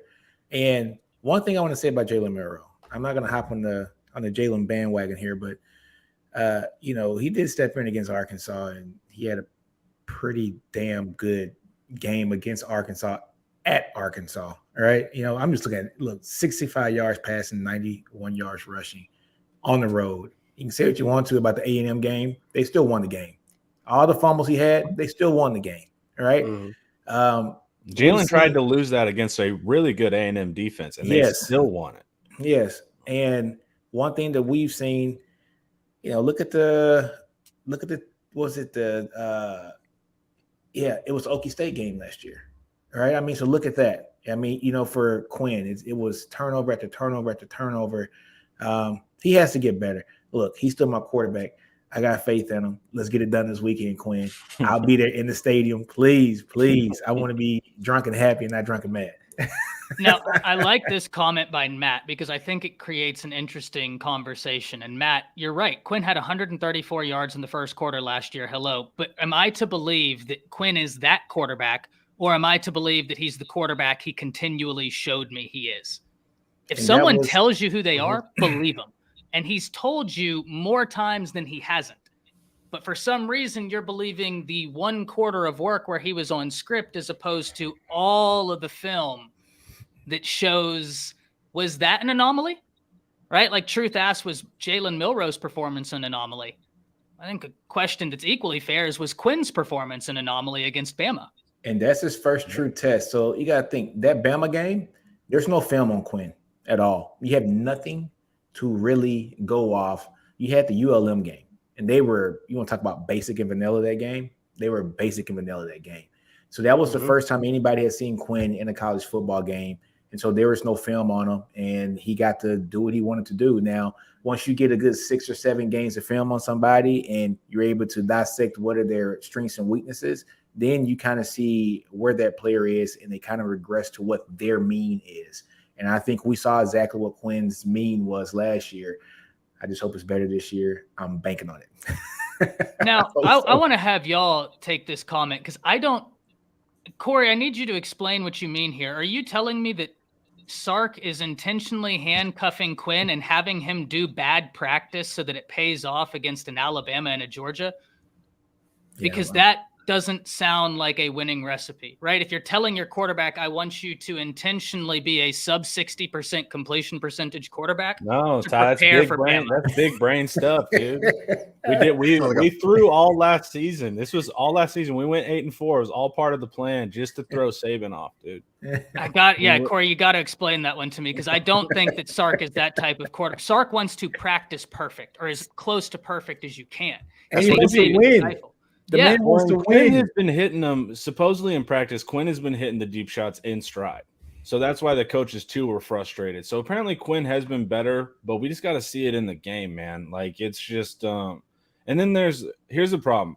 Quinn doesn't have good pocket feel. He'll run out of the pocket when it's unnecessary. Like, we had a 3-down rush, and he ran out of the pocket. It was a perfect pocket versus Rice. So he's antsy. Now you got Saban's 3-4 scheme. The whole point is to bring linebackers in to freak you out. And then you have linebackers that can do it. I mean, Saban's going to make Quinn nervous. And so he's going to we're really going to see this game. Is his footwork sound under fire? Can he take the pressure? All of those questions that we still have for Quinn. Yeah, does he have a high ceiling? Absolutely. His arm's really special. But if you can't do every other little thing right, the arm's not worth as much. It's true. Yeah. So that's how I can see Bama getting the victory is affecting Quinn, making him uneasy, putting bodies on him. The flip side is like you said, if Bama does not weather that storm, they have got to weather the storm that is the opening script. But guys, I got to hit this right here. Thank you, Poke, for the $5. He says, headline, Texas defense was ferocious, and who has that many great receivers? Hook them all day, every day. Thank you for the And look, y'all do have an incredible receiver room. Now, Savage, listen here now. Listen here. You can talk your trash in here, but don't bring up that team, right? Not this week, right? Not any week. Who are they week playing against? Auburn doesn't exist. If we don't pretend they exist, they can't hurt us, or we can't. So, Savage, how about we cut a deal, my brother? You can come in here, and as the Georgia fan, you're good to go. Ready? You're good to. Don't mention Auburn until Auburn week, because that stadium is cursed. I can't wait for y'all to play in Jordan Hare, so y'all can see what I've been talking about. For the matchups, man. It's going to be such an education, man. I don't know my toilet paper. I don't know my SEC history enough, man. It's going to be every game. I'm going to be wide-eyed because it'll be really interesting to see all these different environments, and just SEC fans are on a different level. All I ask is this: if Texas is to win, right? Do not let it happen like this. That's all I ask. Oh, that would be amazing. That would be just unfortunate if Auburn hits the game-winning. I would cry internally. I'm knocked off by Auburn, the kicker. Oh no. One thing but you guys have a great kicker too, right? Yeah, right? Reichert.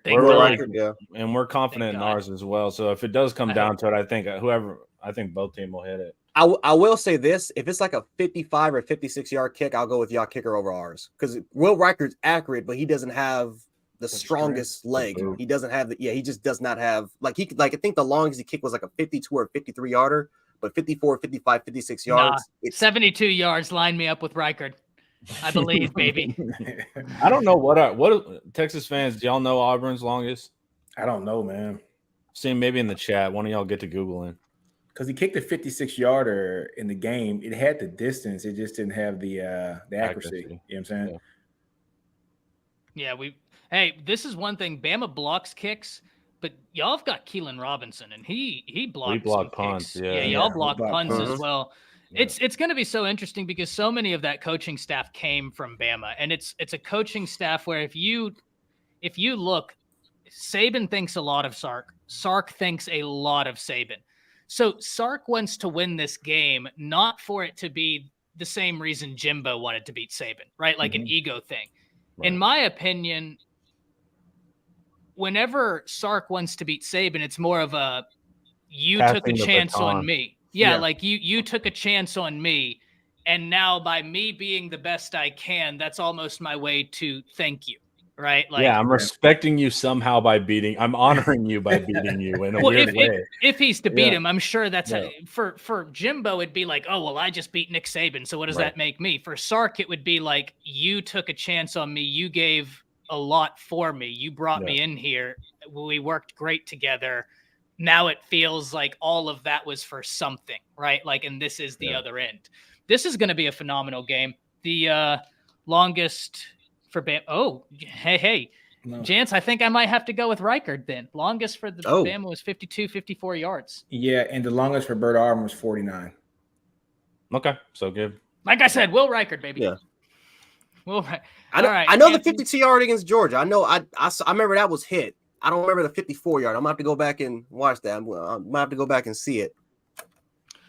Anthony says, Ty, as a fan of the SEC football, are you kind of surprised that Bama chose to allow Texas to come to Bryant-Denny instead of doing a neutral site game like they normally do for a big out-of-conference? It was home and home. It was a home and home. They had it home last year at Texas and home here at Bama.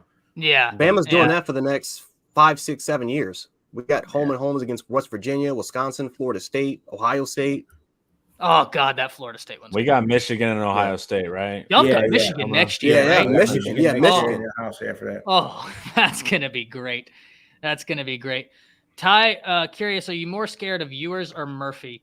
I would say Ewers just because he has the experience in the offense, right? Like, don't get me wrong, Malik Murphy, I've seen what he can do. That guy, I think Texas fans would be very excited if after this year it was like, hey, Malik's going to be the guy next year. I think Texas fans would be like, sweet. We feel like we're just hitting the ground running with our quarterback. But that being said, I do think there is something that one of them has been thrown into the fire already. And even though I have questions about him, I still have a few more answers than I do somebody that I have no real film on. So I'd still say Ewers, but that's not to down Murphy. Murphy is a dude. That's why I wanted Texas to do better against Rice. I wanted to see more of our quarterback depth. So if we would have got up like 50, y'all got to play Simpson, right? Yeah, y'all played Simpson. We didn't even get to Arch. So that's the one thing is like I wish we had done better in the first half so we could have seen more Murphy and then finally Arch for a series or two. Yeah, but let's that's what I hope happens next season. Yeah, I would. Arch, people who asked earlier why didn't Arch play, and it was just he's a freshman. It's one of those things. And I heard Sark say that the fourth quarter got away from him. Yeah, it did. Yeah. And now, Texas fans love Malik. Texas fans love him, man. When he came in that game, that stadium got kind of loud. Like they were happy for him. You know, Texas fans love him. That is still a wild stat to me that Saban is 4-1 against Kirby. That's still just wild to me. What does it feel like as Bama fans to not be on top of the mountain? Weird. We can't relate at all, but how does that weird. feel? Weird. I don't like it. I want Joyless Murder Ball back ASAP. Yeah. I like college football when it's boring. Yeah. No, look. Before the season even started, you're like, "Well, this is another one. This is great." Don't get outstanding, Lucian.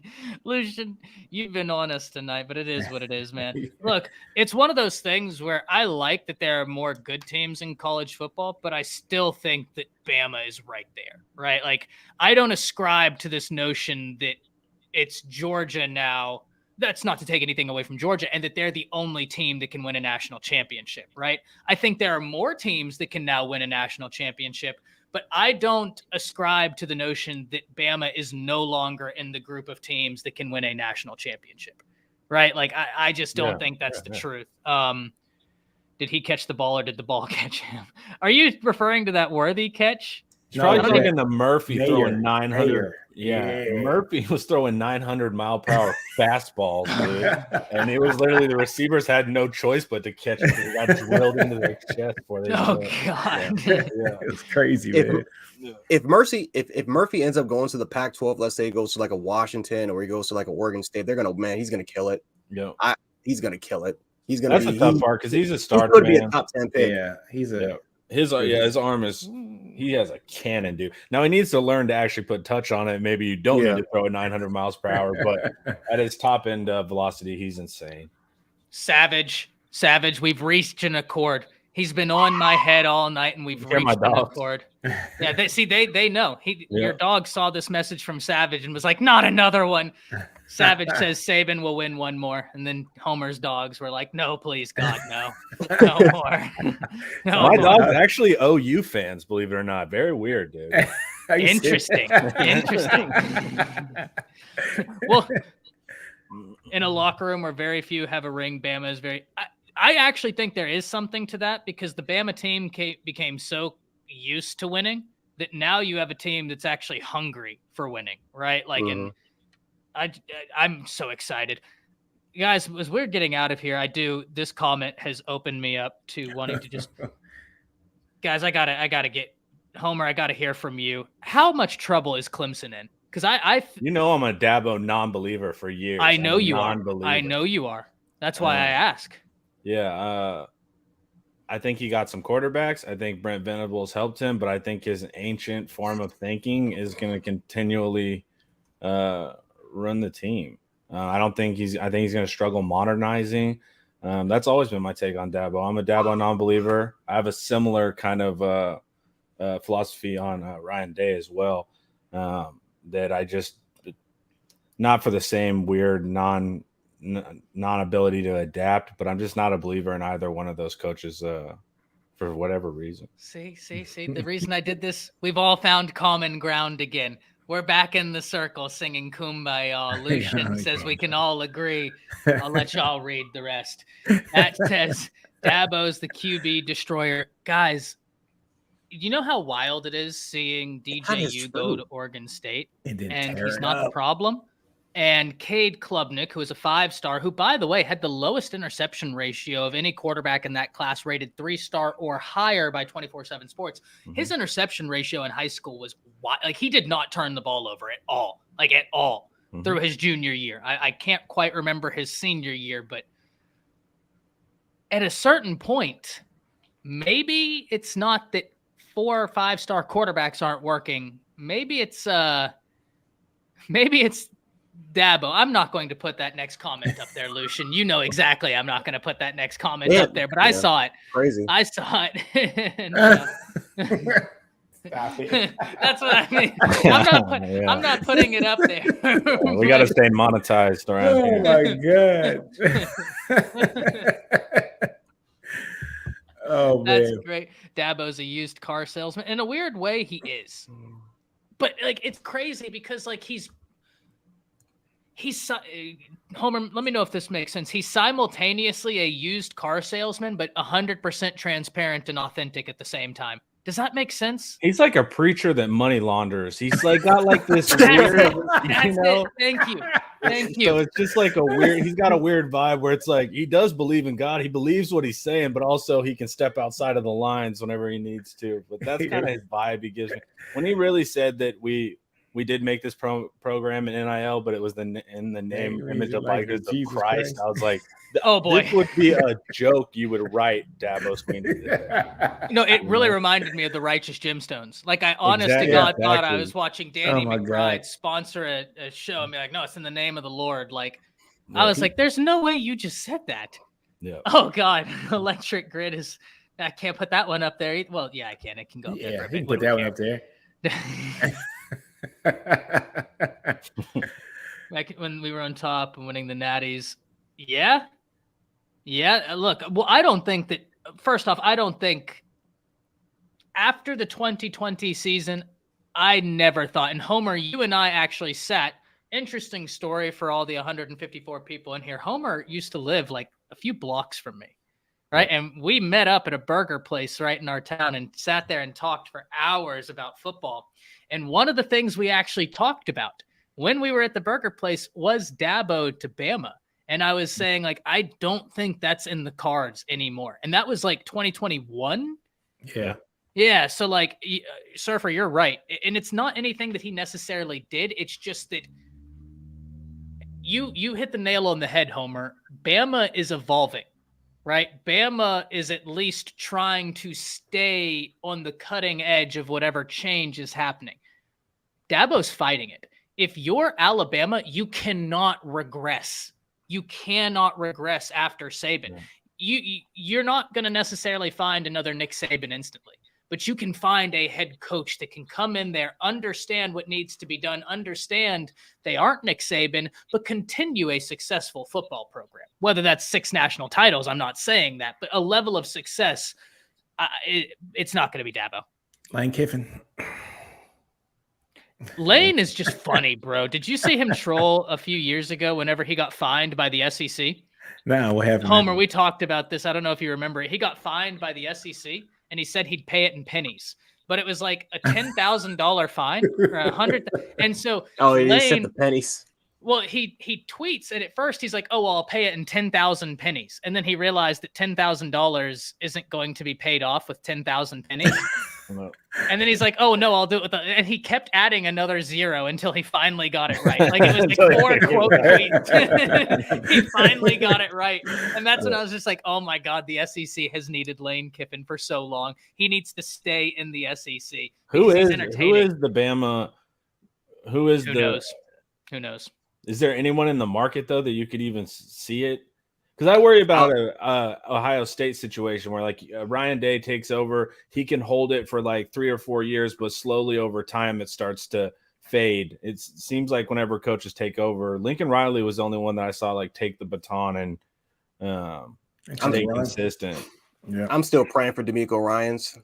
We should have hired him a long time ago. I've been you have been on that for years. I've been saying D'Amico should have been a defensive coordinator. Now look at him. In 7 years. I'm not opposed to Pruitt, Lucian. Once it came out that he was passing out cash in Chick-fil-A bags as opposed to the McDonald's, I mean, that's just a higher standard. Hey, there's a little high quality there. Yeah. That's a higher quality. Those chicken sandwiches are for the Lord, right? You're preaching like Dabo. That's how he got caught. Someone had Chick-fil-A on a Sunday, and the NCAA was like, Officer pulled them over and was like, "Wait a second. I didn't get Chick-fil-A on a Sunday." One of these things. Now, Jason, if Coach Prime, that'd be just, dude. You talk about a brand-breaking college football. Coach Prime coming there, dear God, that would be insane, dude. I'm good with it. Recruiting would be on another level. It would be crazy. Which would be crazy. Elko's a hell of a coach. Now, I saw this, Anthony. You asked about Mario Cristobal. He has to turn it around. My biggest question with Mario is, when are you going to get an offense? And that's been a question I've had for Mario since he was at Oregon. Guys, he had Herbert, and that Herbert offense was, and he misused them the entire time. Exactly. what was it? It was something like 40% of their passes were either 3 yards in front of the line of scrimmage or behind the line. Like, yeah. Higher than any percentage in the NFL or anywhere. He just relies on the screen. That's what really scares me about Cristobal. And the thing is I hate to say this because I don't exactly think he's adept at hiring offensive coordinators, because when he hired Josh Gaddis, I was like, brother in Christ, like, I'm a pretty positive person. I hope Josh Gaddis gets his career turned around, but I have not been impressed with the Josh Gaddis offense yet. Yeah. I don't know about y'all, but I have not been impressed. And he hired Gaddis, and Tyler Van Dyke was going to be a quarterback that people were talking about as, is he a potential top 10 quarterback in the day? He got benched. Yeah. They lost to MTSU, and not just lost. MTSU beat the hell out of them. So I don't think it's Cristobal. I don't. He's a hell of an offensive line coach. Hell of a recruiter. Mm-hmm. But who are they? Is A&M Miami this week as well? Yeah, I got A&M in that game. Yeah, I got A&M too. Dude, if A&M went from just like the 100th ranked offense to the 70th ranked offense, it would be a scary thing, and they're going to be better than that. So I think A&M's going to do all they have to do to succeed. Don't let Jimbo call plays. Exactly. Don't let him call plays. You'll be fine. Yeah. Tell him there's something outside of the stadium when the offense comes in there. It's like, oh, Jimbo, your car's getting towed. They need you out there, quick. Yep. He goes out there. Oh, defense is back in, but you're good to go. Next offensive possession, Jimbo. Wouldn't you know it? Your car's getting towed again. Damn it! Yep. Head out there. That's what they need to do. That's 100% what they need to do. Malachi Moore is day to day. Brady would be a good. I'm assuming you mean Joe Brady. Sam. Absolutely not. No, he just has absolutely not. He doesn't like recruiting, from what I heard. And not as a head coach either. I mean, it's the whole point. You gotta love recruiting. Look what he's doing with my Bills. Yeah. We're regressing with Allen instead of moving forward. So boy. Jason says Napier is cooking. Well, if you mean cooking the seat he's sitting on, you're 100% right. He's cooking the hell out that seat he's sitting on. That boy is getting hot. Cheerios and hot dogs. In the same damn bowl. That's what he cooking. Boy, look, I don't want to overreact to anybody's week one. Right? There's things I saw where Bama's offensive line struggles. Texas offensive line struggles. Those looked more like rust, like things that you can get cleaned up. Florida didn't look like rust. Clemson didn't look like rust. At a certain point, Clemson was begging Duke to take the football. Yeah. Like, I was actually curious, and I said this in a stream, Homer. I don't know if you heard it. There was a certain point in that Clemson game where I actually thought Dabo was pulling off what might be the greatest meme of the 21st century, that he was memeing on all of college football with all of the turnovers, that it was actually some grand, like a meme of such a level that you don't even know you're getting memed on, right? Yeah, didn't they just find – I didn't watch the game, man. So I was like, didn't they just find every way to screw it up? Like an incredible – bubbling 3 times. I was busy writing, dude. I feel, what's that commercial where the dog gets happy and he starts like going? That's how I feel right now.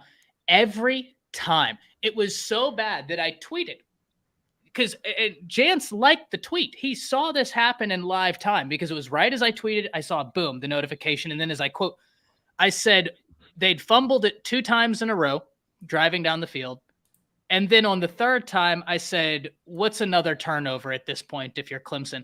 I shit you not, the next 2 plays, the ball hit the ground on fumbles, and Clemson recovered both of them.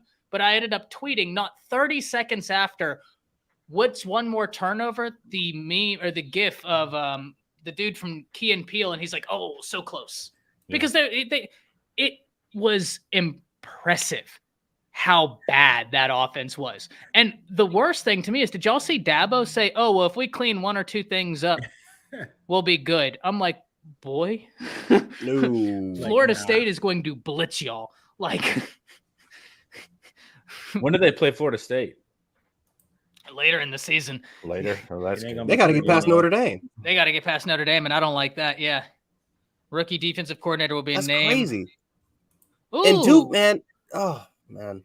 Duke looks so bad Like I've never seen, like, normally when we see these blowouts happen, it's always okay. Well, that team looks like a top, potentially for that one game, looks like a top 10 team. They just look like Duke. Yeah. There was nothing special about what they did. Clemson literally gave them the game and then quit in the fourth quarter. It was crazy. I've never seen anything like it. I'll go watch it tonight. I gotta say, no, you have to. Yeah, you gotta because watch that, truth. Is it this month? Bombs? Did I get? I thought it was in October. Is it this month? Oh well, then they're really in trouble. Oh boy. Truth lets you know how much of an enigma it was. Clemson only had 1 or 2 3 and outs. It was just them turning the ball over and over and over and over. It was impressive. Like did Klubnik look shook, or was it just like nightmare running back fumbles? Like what was everything? Everything. The entire everything that you possibly can imagine. The entire offense, it was bad. It's like a conspiracy. Oh, it is this month. Bro, I cannot wait for you to get done watching this because it's in 2 weeks. That's my fault, guys. I must have misread the schedule. I really thought that it was in October. That's 100% my fault. I misread the schedule. September. They're done. They're done. So they're cooked. Yeah, that's not. I can't wait for you to watch this, Homer, because you're going to text me in confusion at one point after you finish it, just being like, what the hell was that? Did you watch Tech Wyoming? Yeah, I watched it. Oh, yes. I saw the very end. Yeah, I need to watch the whole thing. I've been watching it because we play Wyoming, so I'm already writing Wyoming. I've been done with Bama since Monday game, and Wyoming had like one of the worst starts I've ever seen. And for them to come back and win that game, that was another one that's like it was just a baffling football game to watch. Yeah, it was crazy, man. Their quarterback got all heart, dude. All heart, dude. He probably got 3 concussions in that game. I'm not even joking, dude. Like, he tore it up though, man. Dude, he didn't care, man. That was all heart, dude. But that's what Homer talks about, folks. When you're talking about a game where your quarterback has to go and win you the game. Like that's a game right there where the quarterback absolutely put him on the back and won him the game. But I thought Tech was supposed to carry the Big 12 this year. Oh man, they carrying it, man. That's what I was told. I thought Tech love it. Yeah, that was some good poetic justice. And then McGuire said, "What does Sark say in his press conference? What does Sark say? Like embrace the hate." Yeah, like, don't act like you're in camaraderie with us. You've been the one just like talking Texas down. It was weird. That was a weird game. Y'all should watch it though. You can probably find it on YouTube. That was a good ass game, dude. Yeah, Sam, this is why I've been saying, and truth, you can attest to this because you heard me say it. I have never believed that the Micah Hudson to Texas Tech situation was a wrap. I just was like, I'm sorry, I just don't see it. I hope he comes to Texas. I hope so, but I mean, Tech really does have the lead there. I don't have any inside info. So Homer, Nick, they're the guys that if they say it, take their opinion over me, right? Because I don't, and even James, if you know, Tech's for real there. Now I don't know what happens if they totally screw up this season, but they're the real deal. They're leading for real. Well, Joey McGuire is that dude. Like in terms of how the high school coaches in the state of Texas view him, he is really highly thought of in the state of Texas. You're 100%. Him and Traylor have that kind of like. Yeah, I like Texas Traylor. Respect. Yeah, I like Traylor. But McGuire's making me not like him, which is tricky because I was pro McGuire, but then started to get a little intense with the post games when they beat us and stuff. It's just it's hard to like him whenever he's doing that. He hurt my feelings. No, understandably so. He won in a heartbeat. I want to get to this comment right here, and then we'll probably wrap it up after this, guys. Anthony says, panel, if let's say Jimbo is the one taking control of the offense this weekend against Miami, do you think Miami wins against Texas A&M if that happens, or does A&M still win? I hate to say it, but I'm still going to pick A&M for the simple fact of they beat Miami last year when Jimbo was calling plays, and I get it. Josh Gaddis isn't there anymore, but A&M now has a quarterback that they returned that looks sure of himself, or more sure of himself than he did last year. And damn it, do they have a talented wide receiver room? Yes, they do. Stewart's crazy. Moose Muhammad's crazy. Anaya Smith, Noah Thomas. Lord have mercy. I mean, goodness. They're sick. And the defense, man. And the defensive line is loaded. It's loaded to the gills. For all the people they lost in the portal this year, it didn't matter. They still probably have top 2 or 3 defensive line in the country. It just is what it is. You know what I'm saying? Like, they are that stacked, man. And they got Hicks to come in from the recruiting class. It's just stupid. And they made Jimbo get out of his own way, because that was, for a Texas fan, that was our biggest fear. We're like, if they figure it out and actually get an actual offensive coordinator, they're going to be a problem. And they were able to leverage Jimbo enough to be like, hey, you need to let go of the reins. What do you think they had on him? I think A&M had money. They're like, we will pay to buy you out eventually. You know, so it's like we need points. I'm gonna hold my tongue on this. I'm sure he's got some recruiting violations or something on him, but it's like the reality is that A&M is going to get him eventually. We got an extra $50 million. Nick, extra $50 million. You leave the offense alone. Yeah. Oh, you crazy, Surfer Boy. Nick, you know exactly why I'm gonna hold my tongue on this. I've told you. You know exactly why I'm gonna hold my tongue on this. I'm not gonna be the one. That picture is college football infamous. Royalty. Yeah. You couldn't make a college football collage without that picture on it. Exactly. 100%. Bombed you right, brother. If Green didn't get hurt, that offense would be scary. And I like Ruben Owens. Yeah. You know, Ruben Owens was interesting because I got to see him live at a 7-on-7 event. And the thing that stood out to me is when I was standing there talking to him, good kid, by the way. And when I was talking to him, granted, I had no YouTube subscribers at the time, like less than 5,000.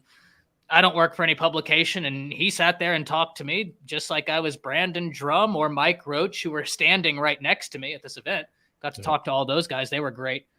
So I really root for Owens because of that, because he was awesome to talk to. I couldn't believe how damn big he was. Mm-hmm. Like, he's big. Yeah. Like, and when standing next to him, I was like, oh my God, like you're college ready. Like, you are actually college ready. He's going to be a problem, because I really thought, guys, Devin Achane was one of the most underrated players in the nation last year. Yeah, he's going to be sick in the I loved him. But how do they put Owens into the slot? I haven't watched A&M this year. I didn't watch him. He also had wide receiver ability too. Yes. You know, so it's like, can they split him out empty? Do you remember that mix he tweeted out to begin his senior year, and it was what song was it? I think it was Roddy Ricch. But I'll never forget, it was his first 2 highlights in that mix. It was the early season, was him jumping up on a bad throw and one-handing a catch and then making someone miss. And I'll never forget, because I was like, oh man, this kid is special. He's different. You can put him in the slot like we did with Bijan. I mean, I'll have to watch. I'll watch A&M this weekend. All right, boys. Last question, and then we're going to head it out. I think this is a great way to end it. Oh, this is cool. Colorado or Nebraska? I already made my preview and prediction video, Sweet Home. I'm taking Colorado just because if I don't trust Nebraska's ability to be able to throw the football. They didn't show me that against Minnesota. And Colorado, depth defensively is a question, but they have some names on the defense, like a Jordan Dominic, who netted 9.5 sacks last season for Arkansas. Talented player. Don't test Travis Hunter if you're Jeff Sims. Do me this kindness. Listen, if you don't listen to anything I ever say, do me this kindness and listen to this. Do not test Travis Hunter. You threw 3 interceptions last week. He will gladly give you a 4th. Gladly. Did y'all see him break on that Morris ball?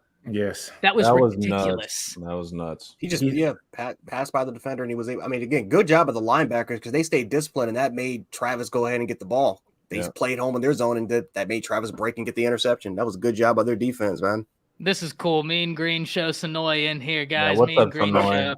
This is cool because one of the first times Homer and I, we were hanging out at my house, and Sonoy was over, and we were all just first starting YouTube, and we were all sitting in my studio now talking shop about like how to get the YouTube channels off the ground and stuff. And now it's come to this point. So it's been awesome, man. Thank you for tuning in, Sonoy. Awesome that you're here. Glad you could see you, brother. Man. But Homer, what do you think? With no education on any of it, not watching the Nebraska game and watching a half of TCU Colorado, this is the most uneducated pick ever. I'm going purely off hype train. I've not even seen a statistic, so I'll go Colorado, even though Colorado's defense gave up 40 something. The defense, 42. yeah. So the defense is putrid. This is such a a base level fan take. I've done no research on either side. I'll pick Colorado because that's the trendy pick right now. Hayes, thank you so much, man. As always, you don't know how much it means for someone of your status that knows what you know in college football, for you to be here on a Thursday night, spending your time with us. Time is invaluable, and I can't thank you enough to be here, and not only be here, but to interact in the chat. Tell them thank you for the Xena edit. Yeah. The Xena edit was sick. Yeah, the Xena edit was sick. Yeah. That David Stone edit, I had Yeah. other fans from other teams, not OU, hitting me up like, that David Stone edit was sick, huh? And I was like, yeah, that bad boy was sick. Yeah. So, yeah, thank you so much, Hayes, for being in here. Thank you for all the love. It means a ton. Nick, Colorado or Nebraska? I think you know who I'm going to pick. I got family ties to this one. Colorado, man. I would say, duh. Your cousin literally plays for Colorado. Yeah, man, Colorado, man. You know what I'm saying? Chance. Colorado, Nebraska. Colorado, only because they have the better quarterback. I think quarterback play and the ability in Colorado's ability, I think they're going to outscore them. I think they're going to outscore Nebraska. I'm just not too sure what Nebraska's offense looked like against Minnesota. I don't think that Minnesota has a all-worldly defense from what I've seen. So I'm going to go with, again, the popular pick for now and just choose Colorado to win this game in a shootout. Yeah, look, I feel Surfer says, Lord, if CU upsets Nebraska, the internet will crash. Here's the thing, man. I feel very confident in my Colorado pick because when I break this down, you're asking Nebraska to establish a power run and stick to that for 4 quarters. Sims was, and I'm going to get the numbers slightly wrong, guys, because I don't have it in front of me. This is off the top of my head. I believe he was 11 of 18, 114 yards, 1 touchdown to 3 interceptions. Mm-hmm. Shadur was 38 of 47 for 510 yards and 4 or 5 touchdowns. Like, I don't care if you're playing Bishop Sycamore. That's wild. Shout out Bishop Sycamore. Right, shout out Bishop Sycamore, the real national champions. You know what I mean? If you know, you know. BS high. All right, Anthony, I saw you asking me to hit this comment, so we'll get at it. You know the reason why NCAA isn't investigating Jimbo. He knows where the bodies are buried, and he might release it. I just think that it's the NCAA. I think it's less about that, Anthony, and more that the NCAA is between a rock and a hard place. And I think they haven't gone after anybody because the Supreme Court in NCAA versus Alston, Justice Kavanaugh, who is so pro-business, which is why that's so, like, as someone who studied law up until I made this transition, and then I started studying football, but as someone who studied law, Kavanaugh is very, very, very pro-industry. So for him, so pro-industry to look at the NCAA and be like, no, you're illegal. Your entire structure is illegal. Yeah, your antitrust, like it's you can't do this. You cannot not pay people off the theory that you don't have to pay people. Mm-hmm. I think that the NCAA isn't doing anything against any team, and I'm not even going to relegate it to A&M because A&M is not the only player that has broke the rules. They're not. I mean, how long do we want this list to be of teams that have broke the rules?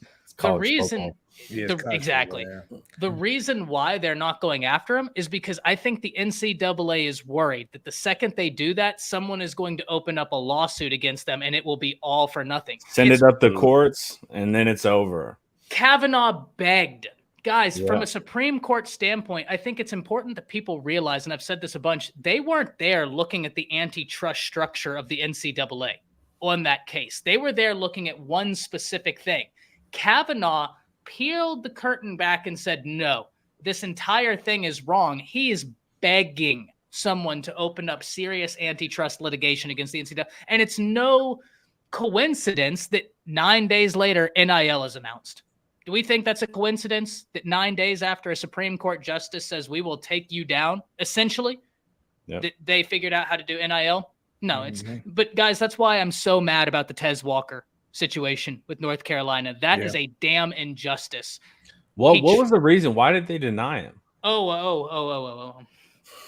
I just saw Mac's response basically telling the NCAA to, screw off. I can't wait for this. I've been waiting all day. Nick, I've been waiting all day for someone to ask me this question. I have been 3 days in a row. I have been irate. And so here's the timeline. January 9th, Tez Walker enters the transfer portal. He beats the deadline. January 11th, 2 days later, the NCAA passes new transfer portal guidelines that state if you are a second-time transfer portal entrant, You must sit a year. The problem is he already entered the transfer portal before that rule came down.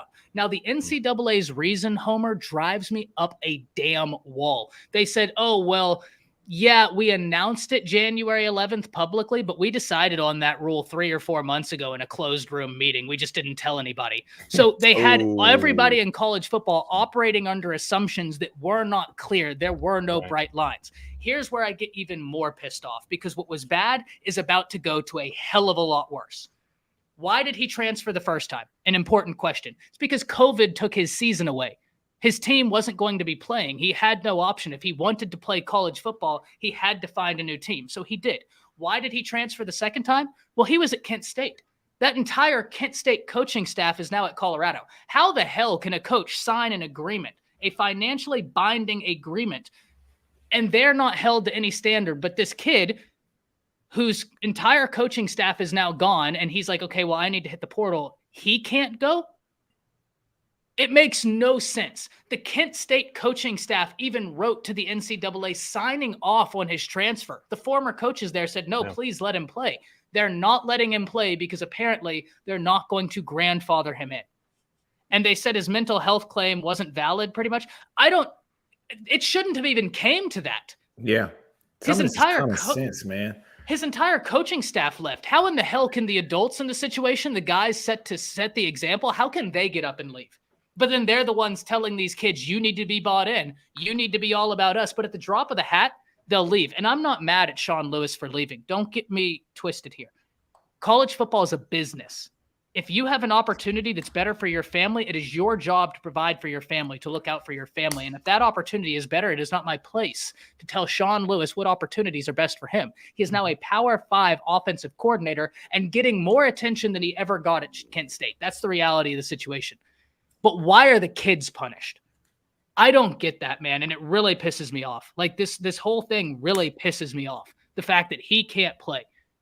Well, it's crazy that Matt came out how he came out. You're getting to the point where you're starting to see mutiny, where it's like, I think at some point, if it keeps getting more ridiculous, if it doesn't get challenged by the courts, I can see an SEC breaking away, from NCAA guidelines. It's they're in such a precarious spot. I hope someone can challenge it legally. I was hoping A&M was going to push it with the 12th man and do the legal challenge. I was hoping they would have to take the heat for that, but they would actually be leading. I want somebody to challenge them and just rule them worthless, They need to. I'm sorry I went on that rant, guys, but that's something that genuinely. That's perfect. It makes no sense. It makes no sense. Guys, we're going to go ahead and get out of here. Homer, Nick, Jance, y'all already know I'm not going to let y'all out of here without plugging up y'all's channels. We'll start with Homer. We'll go right down the line. Homer, Jance to Nick. Where can the people find all your great stuff, man? Just go on YouTube, type in Texas Homer. You'll see this little skull with some horns on it. That's mine. Click on it. You'll see a bunch of videos there and pick whatever one you think looks the prettiest. I always say a video I rewatch every year is your PK video. I have that like on a bookmark. Seriously, on my Safari page, that's bookmarked. Every season I rewatch it to refresh myself with how Texas will be recruiting, the philosophies. It's unbelievable. Jance, my man, where can the people find all your great content? Yep, type in Jance Sports. Of course, we'll be talking a lot of stuff. Bills football. Of course, we got Chiefs tonight, so I can't wait for all of that. Also catch me on Twitter, Jan716. You want to send me hate mail about how I chose Texas tonight? You guys can do it over there. We'll be discussing everything over there. So yeah, no, it's cool. It's cool. It is what it is. But no, you guys can follow me over there as well. Nino, my guy, where can the people find your great stuff? Yeah, man, go to YouTube. It's gonna be Nino's Corner Sports. Twitter, man, it's just straight Nino's Corner, man. So hey, like, comment, and subscribe, and yeah. Get in it, bro. Loving it. Savage, you had me earlier. We were on a good rapport, and now we're ending like this. That's just so unfortunate. Go down. That's just so unfortunate, Savage. You guys on a good note today. I haven't learned all the SEC nicknames yet. I got to study up for Gumps is Bama. Yeah. Tennessee. Well, I don't know if we can. I don't know if I can say. We'll say that in the green room. Yeah, we'll say that one in the green room. Jan. Yeah. Well, with that being said, y'all, we'll catch y'all later. And don't forget.